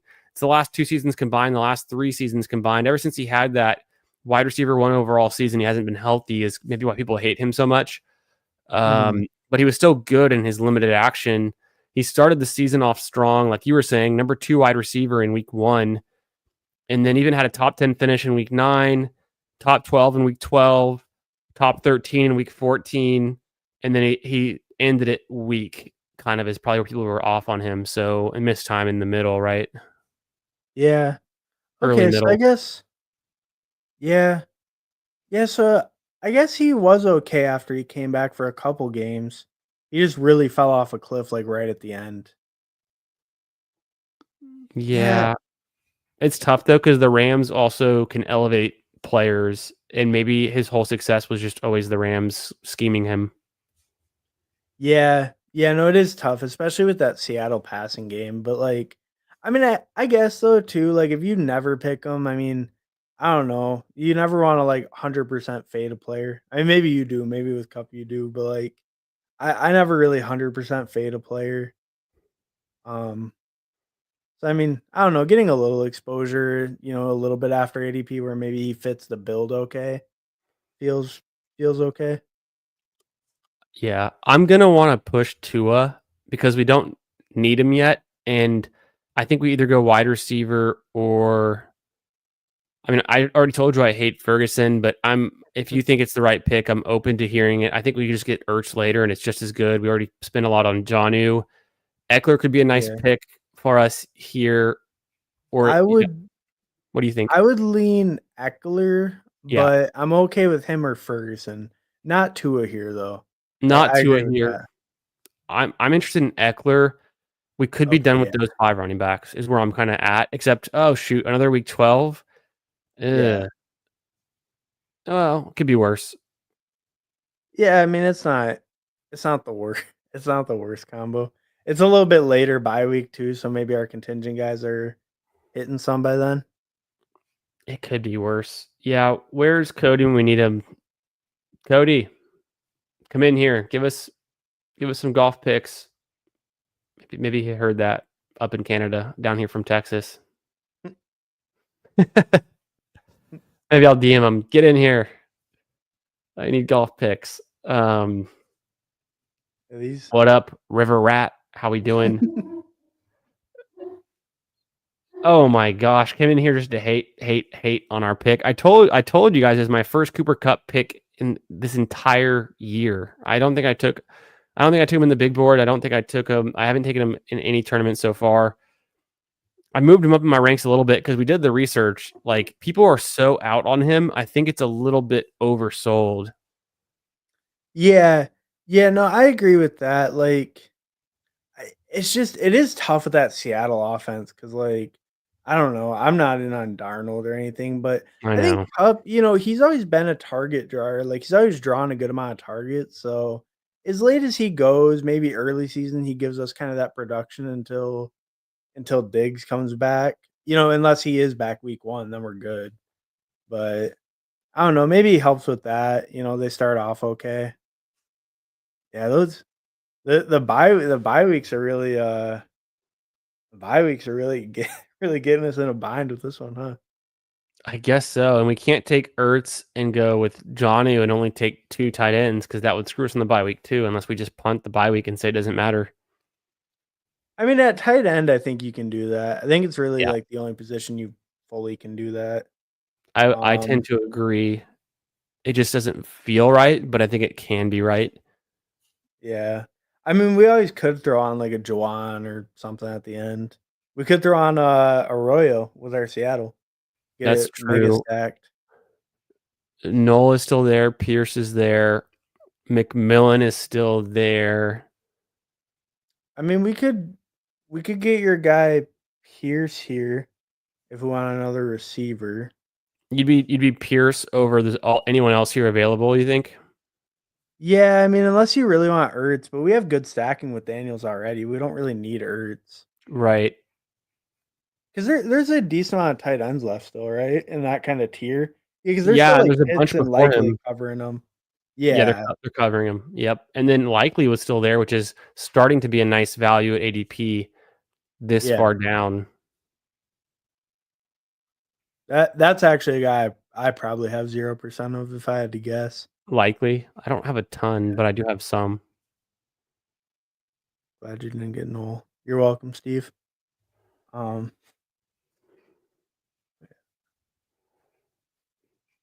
Just in case. there you go. The 1% It's starting to come exposure. around that Cooper Kupp's oversold. It's fine to sprinkle him in, and he's our wide receiver 5. Mm-hmm. I mean, give me Cup at 90 over JSN at 30 every day of the week. Ooh. I hate Seattle's passing offense, so I'll bet on it. I'll bet on it at 90 instead of late third. That's what's up. Okay. Okay. It's not so much anti JSN; it's more anti the situation. But 100%. No, that makes sense. That makes sense. I've been saying kind of the same thing. The situation's not very impressive. So what's with the likely take? So that we shouldn't take likely on this one. It just doesn't make sense, and we should either uh, go McMillan. I mean, I'd probably just grab Ertz here. We'll likely go. Steve saved me. The fall So McMillan 22, 23 spots is not that incredible this late in the oh game. yeah. It's not really like super worth it. We do get a mini between our Achan and Jonnu picks with McMillan, but in week 17, Yeah. McMillan could be completely replaced by Ibuka, right? Yeah. I mean, I'm fine with taking McMillan here if you want. You think It Ertz is seems still fine. better, or don't overstack it? I mean, I lean Urge just because I Yeah, like him as a pick, I do but too. yeah. Um, yeah, but so with the likely thing though, it's just I don't know. It's just like how much of a role could he have with like Mark Andrews was injured last year, coming off the injury and started like ultra slow. How much of Likely's production came in that week 1 game, Hmm. and I don't know if Mark Andrews is fully healthy, he doesn't get in a car crash like 2 weeks before the season, is Likely getting a ton of playing time. True, and also likely couldn't keep his damn toes in bounds against the Chiefs. Yeah, that's true too. He's sold. So I Sold, we're mean, out. We're back out. yeah, yeah, exactly. I want guys who know how to keep their feet in bounds, know how to win the tough games. And that's why we're out on, and I hate to say it, Xavier Worthy. Exactly, Are you? exactly. I don't know You if can I've blame asked you this. Mahomes for Are that you though. drafting Worthy a lot? Oh no, no, not. I mean, like maybe like 4 or 5% is kind of where I'm planning on being. I I'm have him like like 10 picks not past high on him. ADP ranked. Okay, yeah. Yeah, so I guess we view him pretty much the same. Like I'm like it does feel a little bit scary to be out on him. I can definitely see the case where that Yeah. hurts to be out on him, but I don't know. I can't get in. I think he's gonna give big spikes, which is why I want some, but I just think over the course of the season he's not gonna be a great pick. I wanted Otten there. Damn. Okay. Yeah. A non-week 12 running back, or do we go back to wide receiver We first? we could just tell ourselves Dobbins isn't week 12. Uh He probably no, won't be. yeah, he probably won't be, I guess. He might even be a Cowboy. That might work. Okay, I'm sold. I'm in. I'm back in. He probably won't be. There's only 4 teams with the bye week in 12, so odds are not week Yeah. 12. And even if it is, it And won't. we already picked them all, so they got good running back. Yeah, we've already picked all the week 12 running backs. That's true too. Well, he could end up in Washington apparently. That would be fine. Yeah, I guess then we have it stacked, right? Okay, we're definitely Um, done with running backs. Yeah, yeah. We could be done at quarterback because we didn't get Darnold, and there's not really any options left that make a lot of sense unless we took Milrow, but I don't think I want that. Maybe you do. I don't know. No, I don't really think we need the upside of Milrow when we have Daniels. We just need like Right? a tight end and receiver to finish this thing out. Yeah, Jake Ferguson's still available this late. Yeah, there's Jake Ferguson still available in the going pick 190, like I was predicting. Yeah. Uh, Um, take the him oldest. or oh, go ahead. We take the oldest wide receivers available, and we add Keenan Allen to the list. Oh yeah, I mean we already got Debo Diggs Cup. He fits right in. I mean, what year is this? Is this 2019? Yeah, yeah. This wide receiver core would be pretty lit. Like 3 years ago, we'd be, Yeah, for sure. we'd be crushing. We found out that Um, Tyler Lockett's actually one of the guys, so maybe we could go there. Let's just what else could make sense on this? um, there's not really anyone correlated we can get. I mean, we could get like Coker again. I don't know if he already went though. Is Jawan Johnson still there? We could Yeah, does it make oldest tight end. do you think we just go Um, Keenan Allen first? that's fine. Yeah, I mean, what's better? What's a better choice? I don't know. yeah. I mean, Keenan Allen's fine. He's Um, free. Where do you think he plays, if anywhere? I mean, like I think if I had to just randomly guess, I'd say like Jets Steelers. They seem like the teams that most need a guy like him. Maybe I don't know. What about you? What do you think? That's an interesting question. Week Where do I 9. think Keenan Allen could land? Jets, Steelers, I think, are both logical. Where do I think he wants to play? I don't know. I feel like I don't remember. He's been in the league for so long. Like, does he have some strong pull to be like, I want to go be a hometown guy? But I Well, guess the Chargers don't he want him. he said before, like remember months ago, he said he either wanted to like, was it go back to Chicago or go back to the Chargers, or he might just retire. Yeah, Yeah, that's not so looking very good for us. yeah, yeah. But I mean, I don't know if some team, if the Jets get desperate enough and they want to throw him millions of dollars to come play one more year, he might tough it out. He might tough it out. We'll see. I don't know. I don't have a Yeah, ton of I don't Keenan have Allen either. much. Okay, yeah, I don't have much either. Probably like 3-4% maybe, if I Maybe had to this is the guess. team to do it on. Damn, Juwan Johnson goes. You think Arroyo is intriguing or Yeah, I mean, I don't know. Noah Fant might oh, get kind cut of by a like June 1st. There we go. do we take it Um, 10 seconds Theo's fine. Yeah, Theo. placeholder and then is there a better receiver we should take and do we even need I we don't really mean, need a receiver, I guess. Is there Wicks a QB maybe, we I should guess. grab? Not really. Not Milrow. really. We'll Yeah. let the clock run out on that one. It could be better. It could be worse. I don't like the Johnny Smith pick. That's my regret. The John. Yeah. I mean, it was a fine pick because we do have Miami correlation. It's just like I don't know. I just don't ever feel good about picking him there. It's like I don't know. It's kind of a bias, so I just don't like Johnny Smith. So that's why, like, when like if you bring him up to like pick him, like I'm not gonna push back too hard because I feel like maybe I'm being kind of biased. Mhm. But like, cause there's sometimes like that, like where I don't know, like maybe I'm kind of out on a guy, but it's like if you bring him up to pick him, like some guys I'll push back harder, some guys not really because I feel like I might be kind of biased. Yeah, I don't know, that's true. That's facts. Get the time machine. Yeah, and Um, then they're just like, "Who's Jaden Daniels?" He's still in college, but even in BBM1, he'd actually still be playing in college, which is kind of funny though too. Even though like, yeah. and Harvey, I guess, would be playing too, But and Ray imagine Davis. Eckler though. Ooh, Eckler would be sick. Dobbins, you wouldn't have known that he's hurt yet, so you'd be like, "Oh, sweet." yeah. Ray Davis is like still 23 years old or something, Yeah. Our running backs would have been cooked, but our receivers would have been like monster. and then the Tight end tight ends too. actually were all around except for Theo. Yeah. Yeah, that's like Ertz prime. And you Oh, remember Johnny on the Patriots, Johnny on the Falcons, right? The Titans was his. Oh, on the Falcons with Pitts was good. I think the Titans was kind of like his like Wait, was OG he on the like Falcons? good. Yeah, Johnny yeah. was on the Falcons. That's when Arthur Smith was using him over Pitts like every week, and people were getting pissed about it. For some reason, I think back to like Falcons tight ends, and I also remember Oh, Austin Hooper. Hooper. Yep, Yeah, but that was a while ago. And now Hooper's on the Patriots, and he's actually getting snaps, right? yeah, yeah, yeah. I think he's still on the Patriots. Yeah, that sounds right.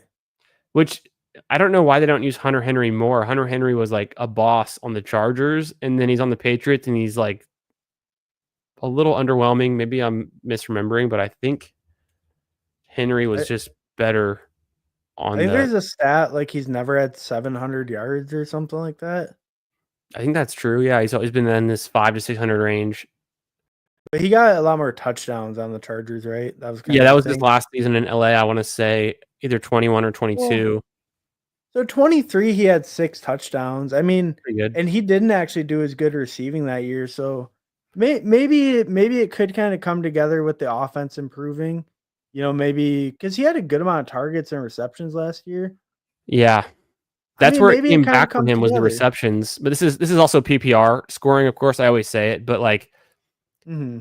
the touchdowns were more consistent and the scoring was higher earlier in his career with the Chargers than it is now. That is true. Yeah. Yeah. I Hmm. wonder, kind of when you look at his air yards, I wonder if he was maybe a little bit more downfield playmaker back then. Because like you see the air Hmm. yards compared to the actual receiving yards, and then now it's like almost a 1-to-1 match. At least last year it was. Yeah, and it looks like his yards perception is kind of trended down in general. So he's Yeah. playing more games though. He's staying a bit healthier than he had. That was always the knock on him in the Chargers is he wasn't staying healthy.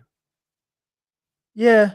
Oh yeah, and I guess Steve made a good point too. They have McDaniels now, so maybe he gets utilized pretty well. I mean, McDaniel, that is one other thing too. Like, I guess people aren't talking about a ton, but like, and people obviously know, but like, I don't know. You look at McDaniel's when Mac Jones was a rookie, and Mac Jones didn't end up really being anything. But the one year he had McDaniel's, he was like pushing for rookie of the year, right? Yeah, So, and I think McDaniel's, he's a really good OC. He's just not really like a head coach. But that's kind of another thing with the Patriots that might be pretty bullish for just kind of the offense in general. Might be a lot more creative. no doubt. I wanted to catch up with what Nathan was saying about the Mhm. volume being there for JSN, even on a bad team. Hartman, give me some more of your thoughts on that. Let's investigate that a little bit more. Well, I mean, I guess the volume could be there because DK is gone. But I guess what concerns me is Cooper Cup and JSN are such similar archetypes, and they're both like primarily slot players.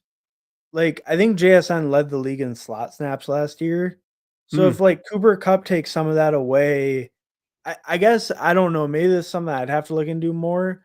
But like, does JSN lose efficiency if he plays outside? Can he win on the outside, or is Cooper Cup an outside receiver? Like, do they mix them? Are they splitting outside slot? Is it always JSN in the slot? That's kind of the weird thing. Is they're really like duplicative skill sets that it didn't Mhm. really make sense to sign Cooper Cup to that team. I mean, I also think maybe they're going to be a little more run heavy. I Yeah, also just I don't I don't know. Maybe the volume will be there. I guess for me too, it's just Darnold. I just cannot buy in on Darnold with a bad O line without sure. Kevin O'Connell. I mean, he's been terrible basically his whole career except for like 3 games with the Panthers and most of the season and probably the best offensive system with the arguably the best receiver in the NFL. A good O line until they're like left tackle towards the ACL or Achilles. Like I don't know. I just really have a hard time buying in on the Darnold led Seahawks with the bad O line. I do get it. Like, but I guess that's the other thing. Like JSN paid off his ADP last year, right? But this year, will the volume pay off the ADP, especially if the scoring overall is lower? I mean, it's a Mhm. third round pick going around guys like Devonte Adams, Rashi Rice. Like, it's going to be a lot harder to pay off that ADP. I mean, I guess like okay, last year even in full PPR, he was wide receiver 17. Yeah. That's around where he goes now, and maybe you argue there's a little more target volume, but if the offense as a whole is a little bit worse, like I don't know, you know. I just I feel like he could maybe match ADP. I just don't really see how he beats ADP unless Darnold is a lot better than Geno was. It's hard to see, to me at least. Yeah. I like it. I It mean, what do boils you down to think? me that I'm just not super high on the Seahawks this year. Yeah. But I like Yeah. JSN. I think dynasty brain or just like long-term like thinking and talent-wise, he's incredible, right?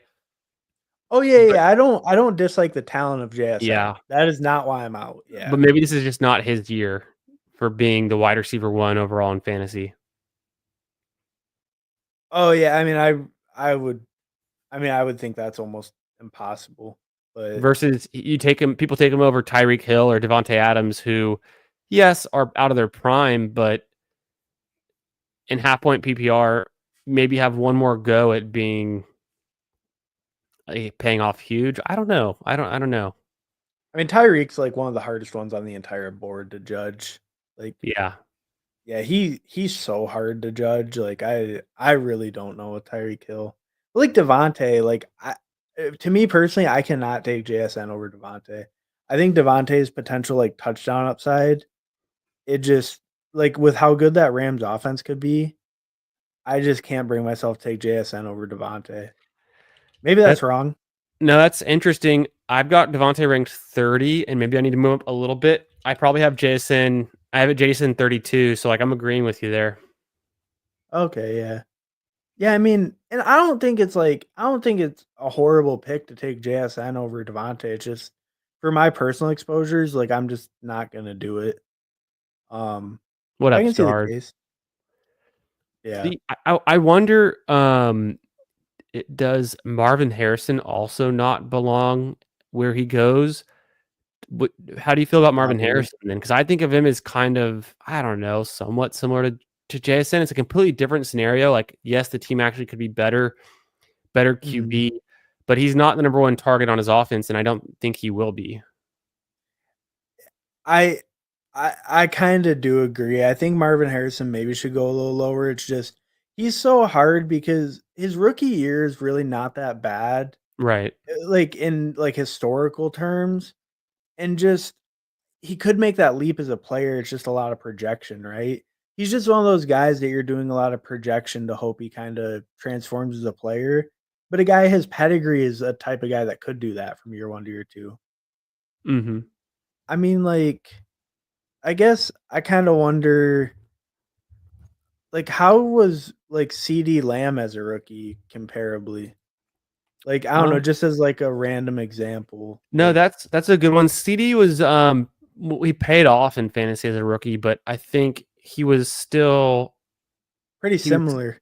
pretty similar actually. Let's keep in mind the 111.74, just under 1,000, and then 5. Hmm. And then we'll go to Harrison if we weren't already there. Marvin. Remember Marvin Jones? Oh yeah, yeah. Lion's great. That guy. He was just so this is very similar. 111 versus 116, 62. I guess CD had more receptions, slightly more yards. Uh, I mean, Harrison, we know, had a ton more air yards because he just wasn't connecting with Murray. They just weren't on the same page. And then I guess, was that a little bit more touchdowns? Yeah, yeah, CD had 5. But, I guess also with Marvin Harrison, there was a lot of stuff where his usage like, they were just using him terribly for his skill set, and then, Yeah, like, you kinda saw, like, that Miami game where they were using him on a lot more, like, across the field plays, like crossers and stuff. That game, he went off, right? there it And, is. yeah, and he just had a couple, like, massive games, and he was really inconsistent, but it's just you see flashes of that huge upside, so it's really hard with him.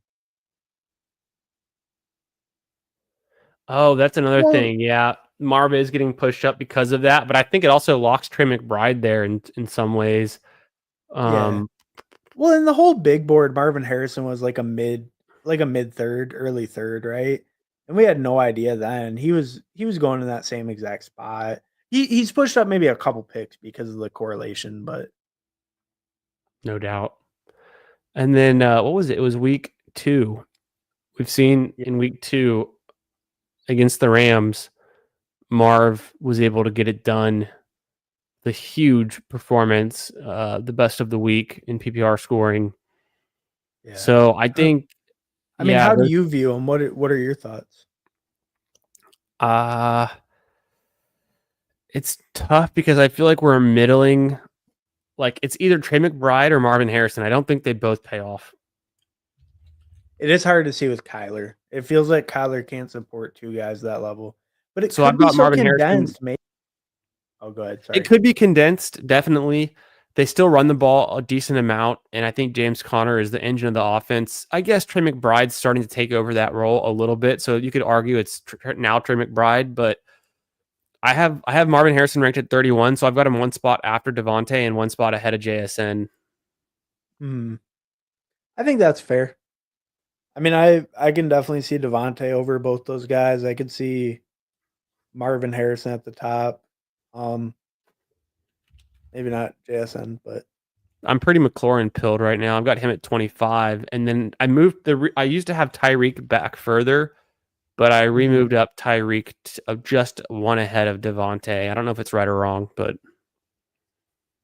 Yeah, I mean, I think all those are pretty fair. I may be just a little bit less in on Terry than you, but I'm more open to it, I think, than I was before. Just that maybe he really is like Jaden's guy. Um, I mean, I'm massively in on to me it's like if Rice is sitting there, it's always Rice. Uh oh yeah, I mean, look, I'll show you my rice is I've got the exposure off the charts, and then 26, so I'm staying ahead of ADP with him. mhm. And then I've even like I think I've maybe even taken like I think I've taken T-Mac over like JSN before, That's but hilarious, but I mean, it's not the craziest thing. yeah, that's maybe going a little too far, but yeah, Well, yeah, I don't know. I don't know. That one's a tough one for me. they're probably in like a more similar tier than their ADP suggests. Yeah, I guess that's the thing is like where does that tier end in that 3rd to 4th round, right? Cuz like where like Evans, right? He's kind of like which tier is Evans in? Is it reasonable to put Evans in with the 3rd round guys or is he like a 4th round guy? Like it to me that he's like really tough to judge which one Yeah, he fits in better with. Yeah. I'm Yeah, I trying to don't know. figure It's out tough who else grade. I have ranked in the third round ahead Probably of. mostly running backs other than that, right? Oh, Well, I Garrett got Wilson. uh,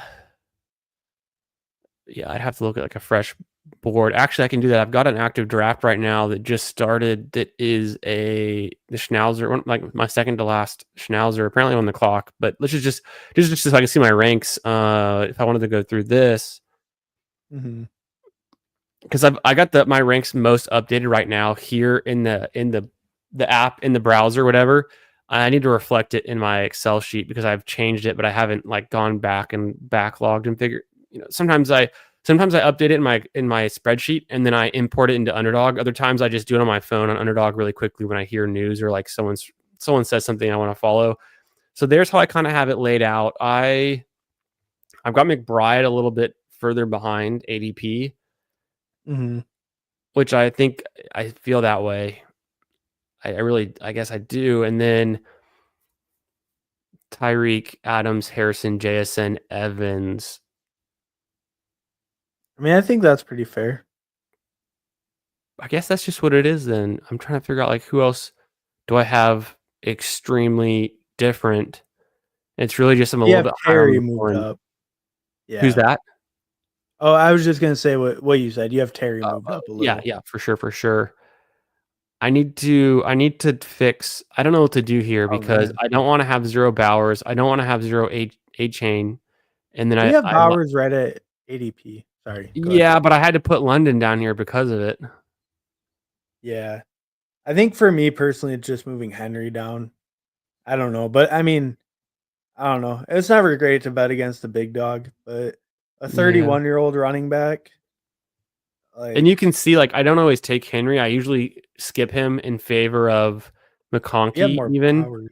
But I probably Oh should yeah. move London back up somewhere just so I don't end up this low because it's a super fun Week 17 game, and I believe in Penix, so I need to get back in on London. Yeah. I think to me, like where London is hard is like I think AJ Brown and Ladd are more talented than London, but like the situation with London is like you just don't want to fade him. I wish he went right there. That seems more fair. Like I like how you have it ranked better than how the ADP is. It's just London goes higher than those guys, and I really don't get why London goes over Ladd, to be honest. Like, It's I think it comes down to he paid off last season finally, and people were waiting for it for so long. mhm. The targets are there. Well, in those last couple weeks with Penix, right? He like really went off on targets.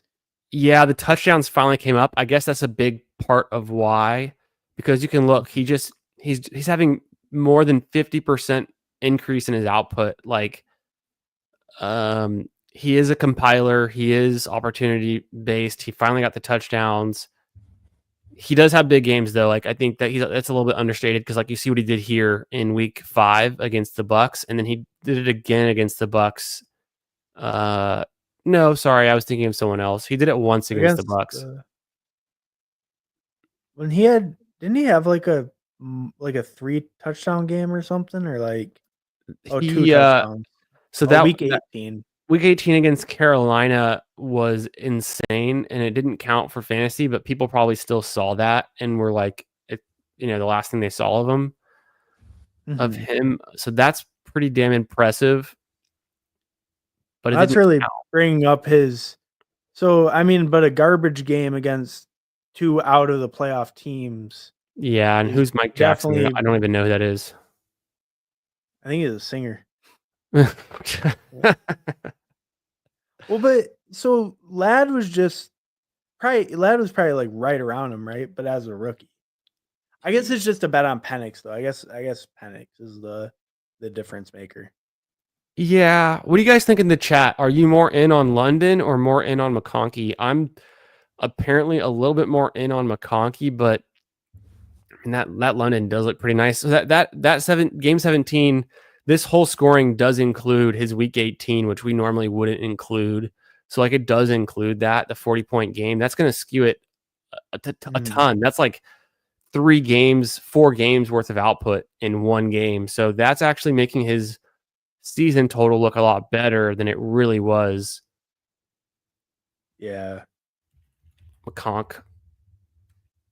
I mean, then McConkey does this as a rookie, which I bet Right. you he outscores per game. He outscores London without London's week 18. And he missed a game. I like to say this. If you substituted, look at the game logs. If you substituted his missed game and just instead of, I mean, you'd have to like do some funny math, but right, he only missed one game, so it is counting his weeks 1 to 18 as the 16.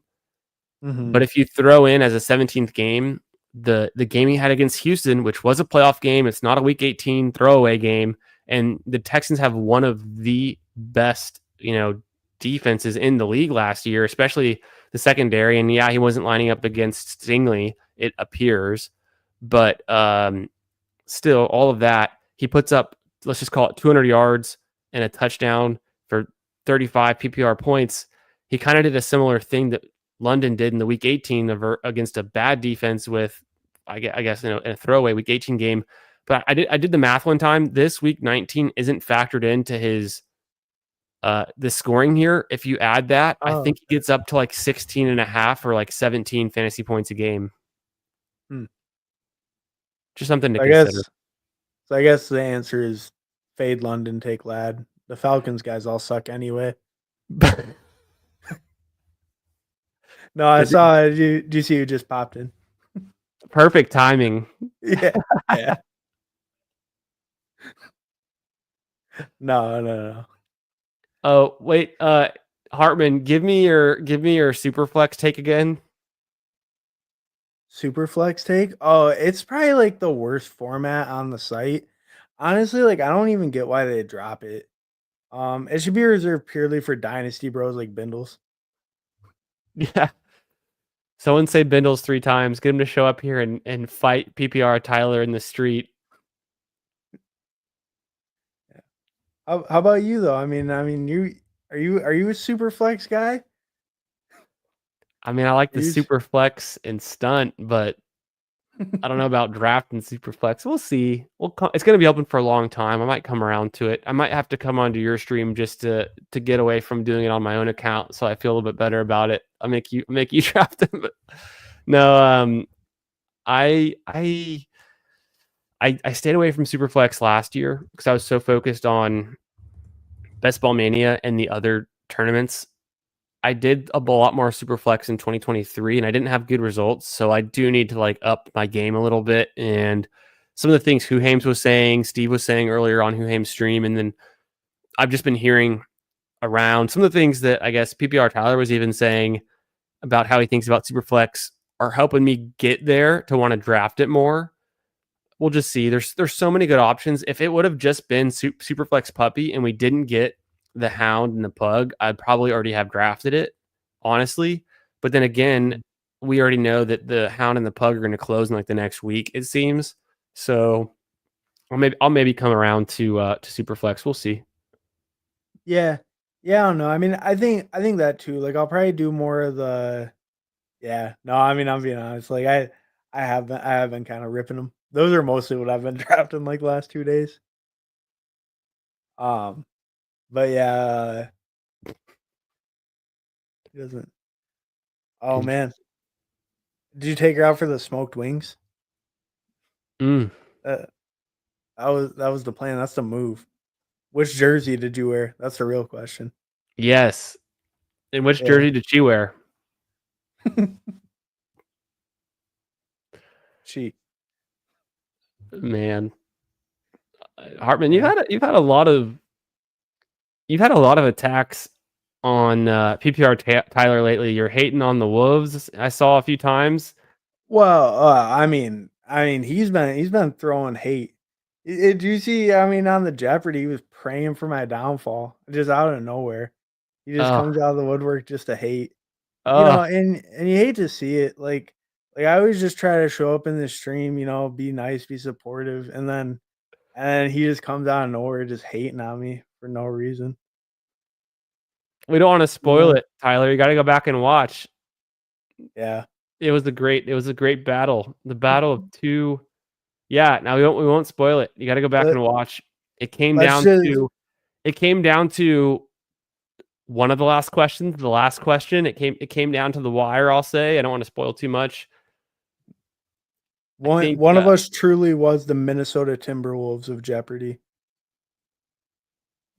Eh, yeah. one of us was the LeBron James of uh, math, Bye weeks.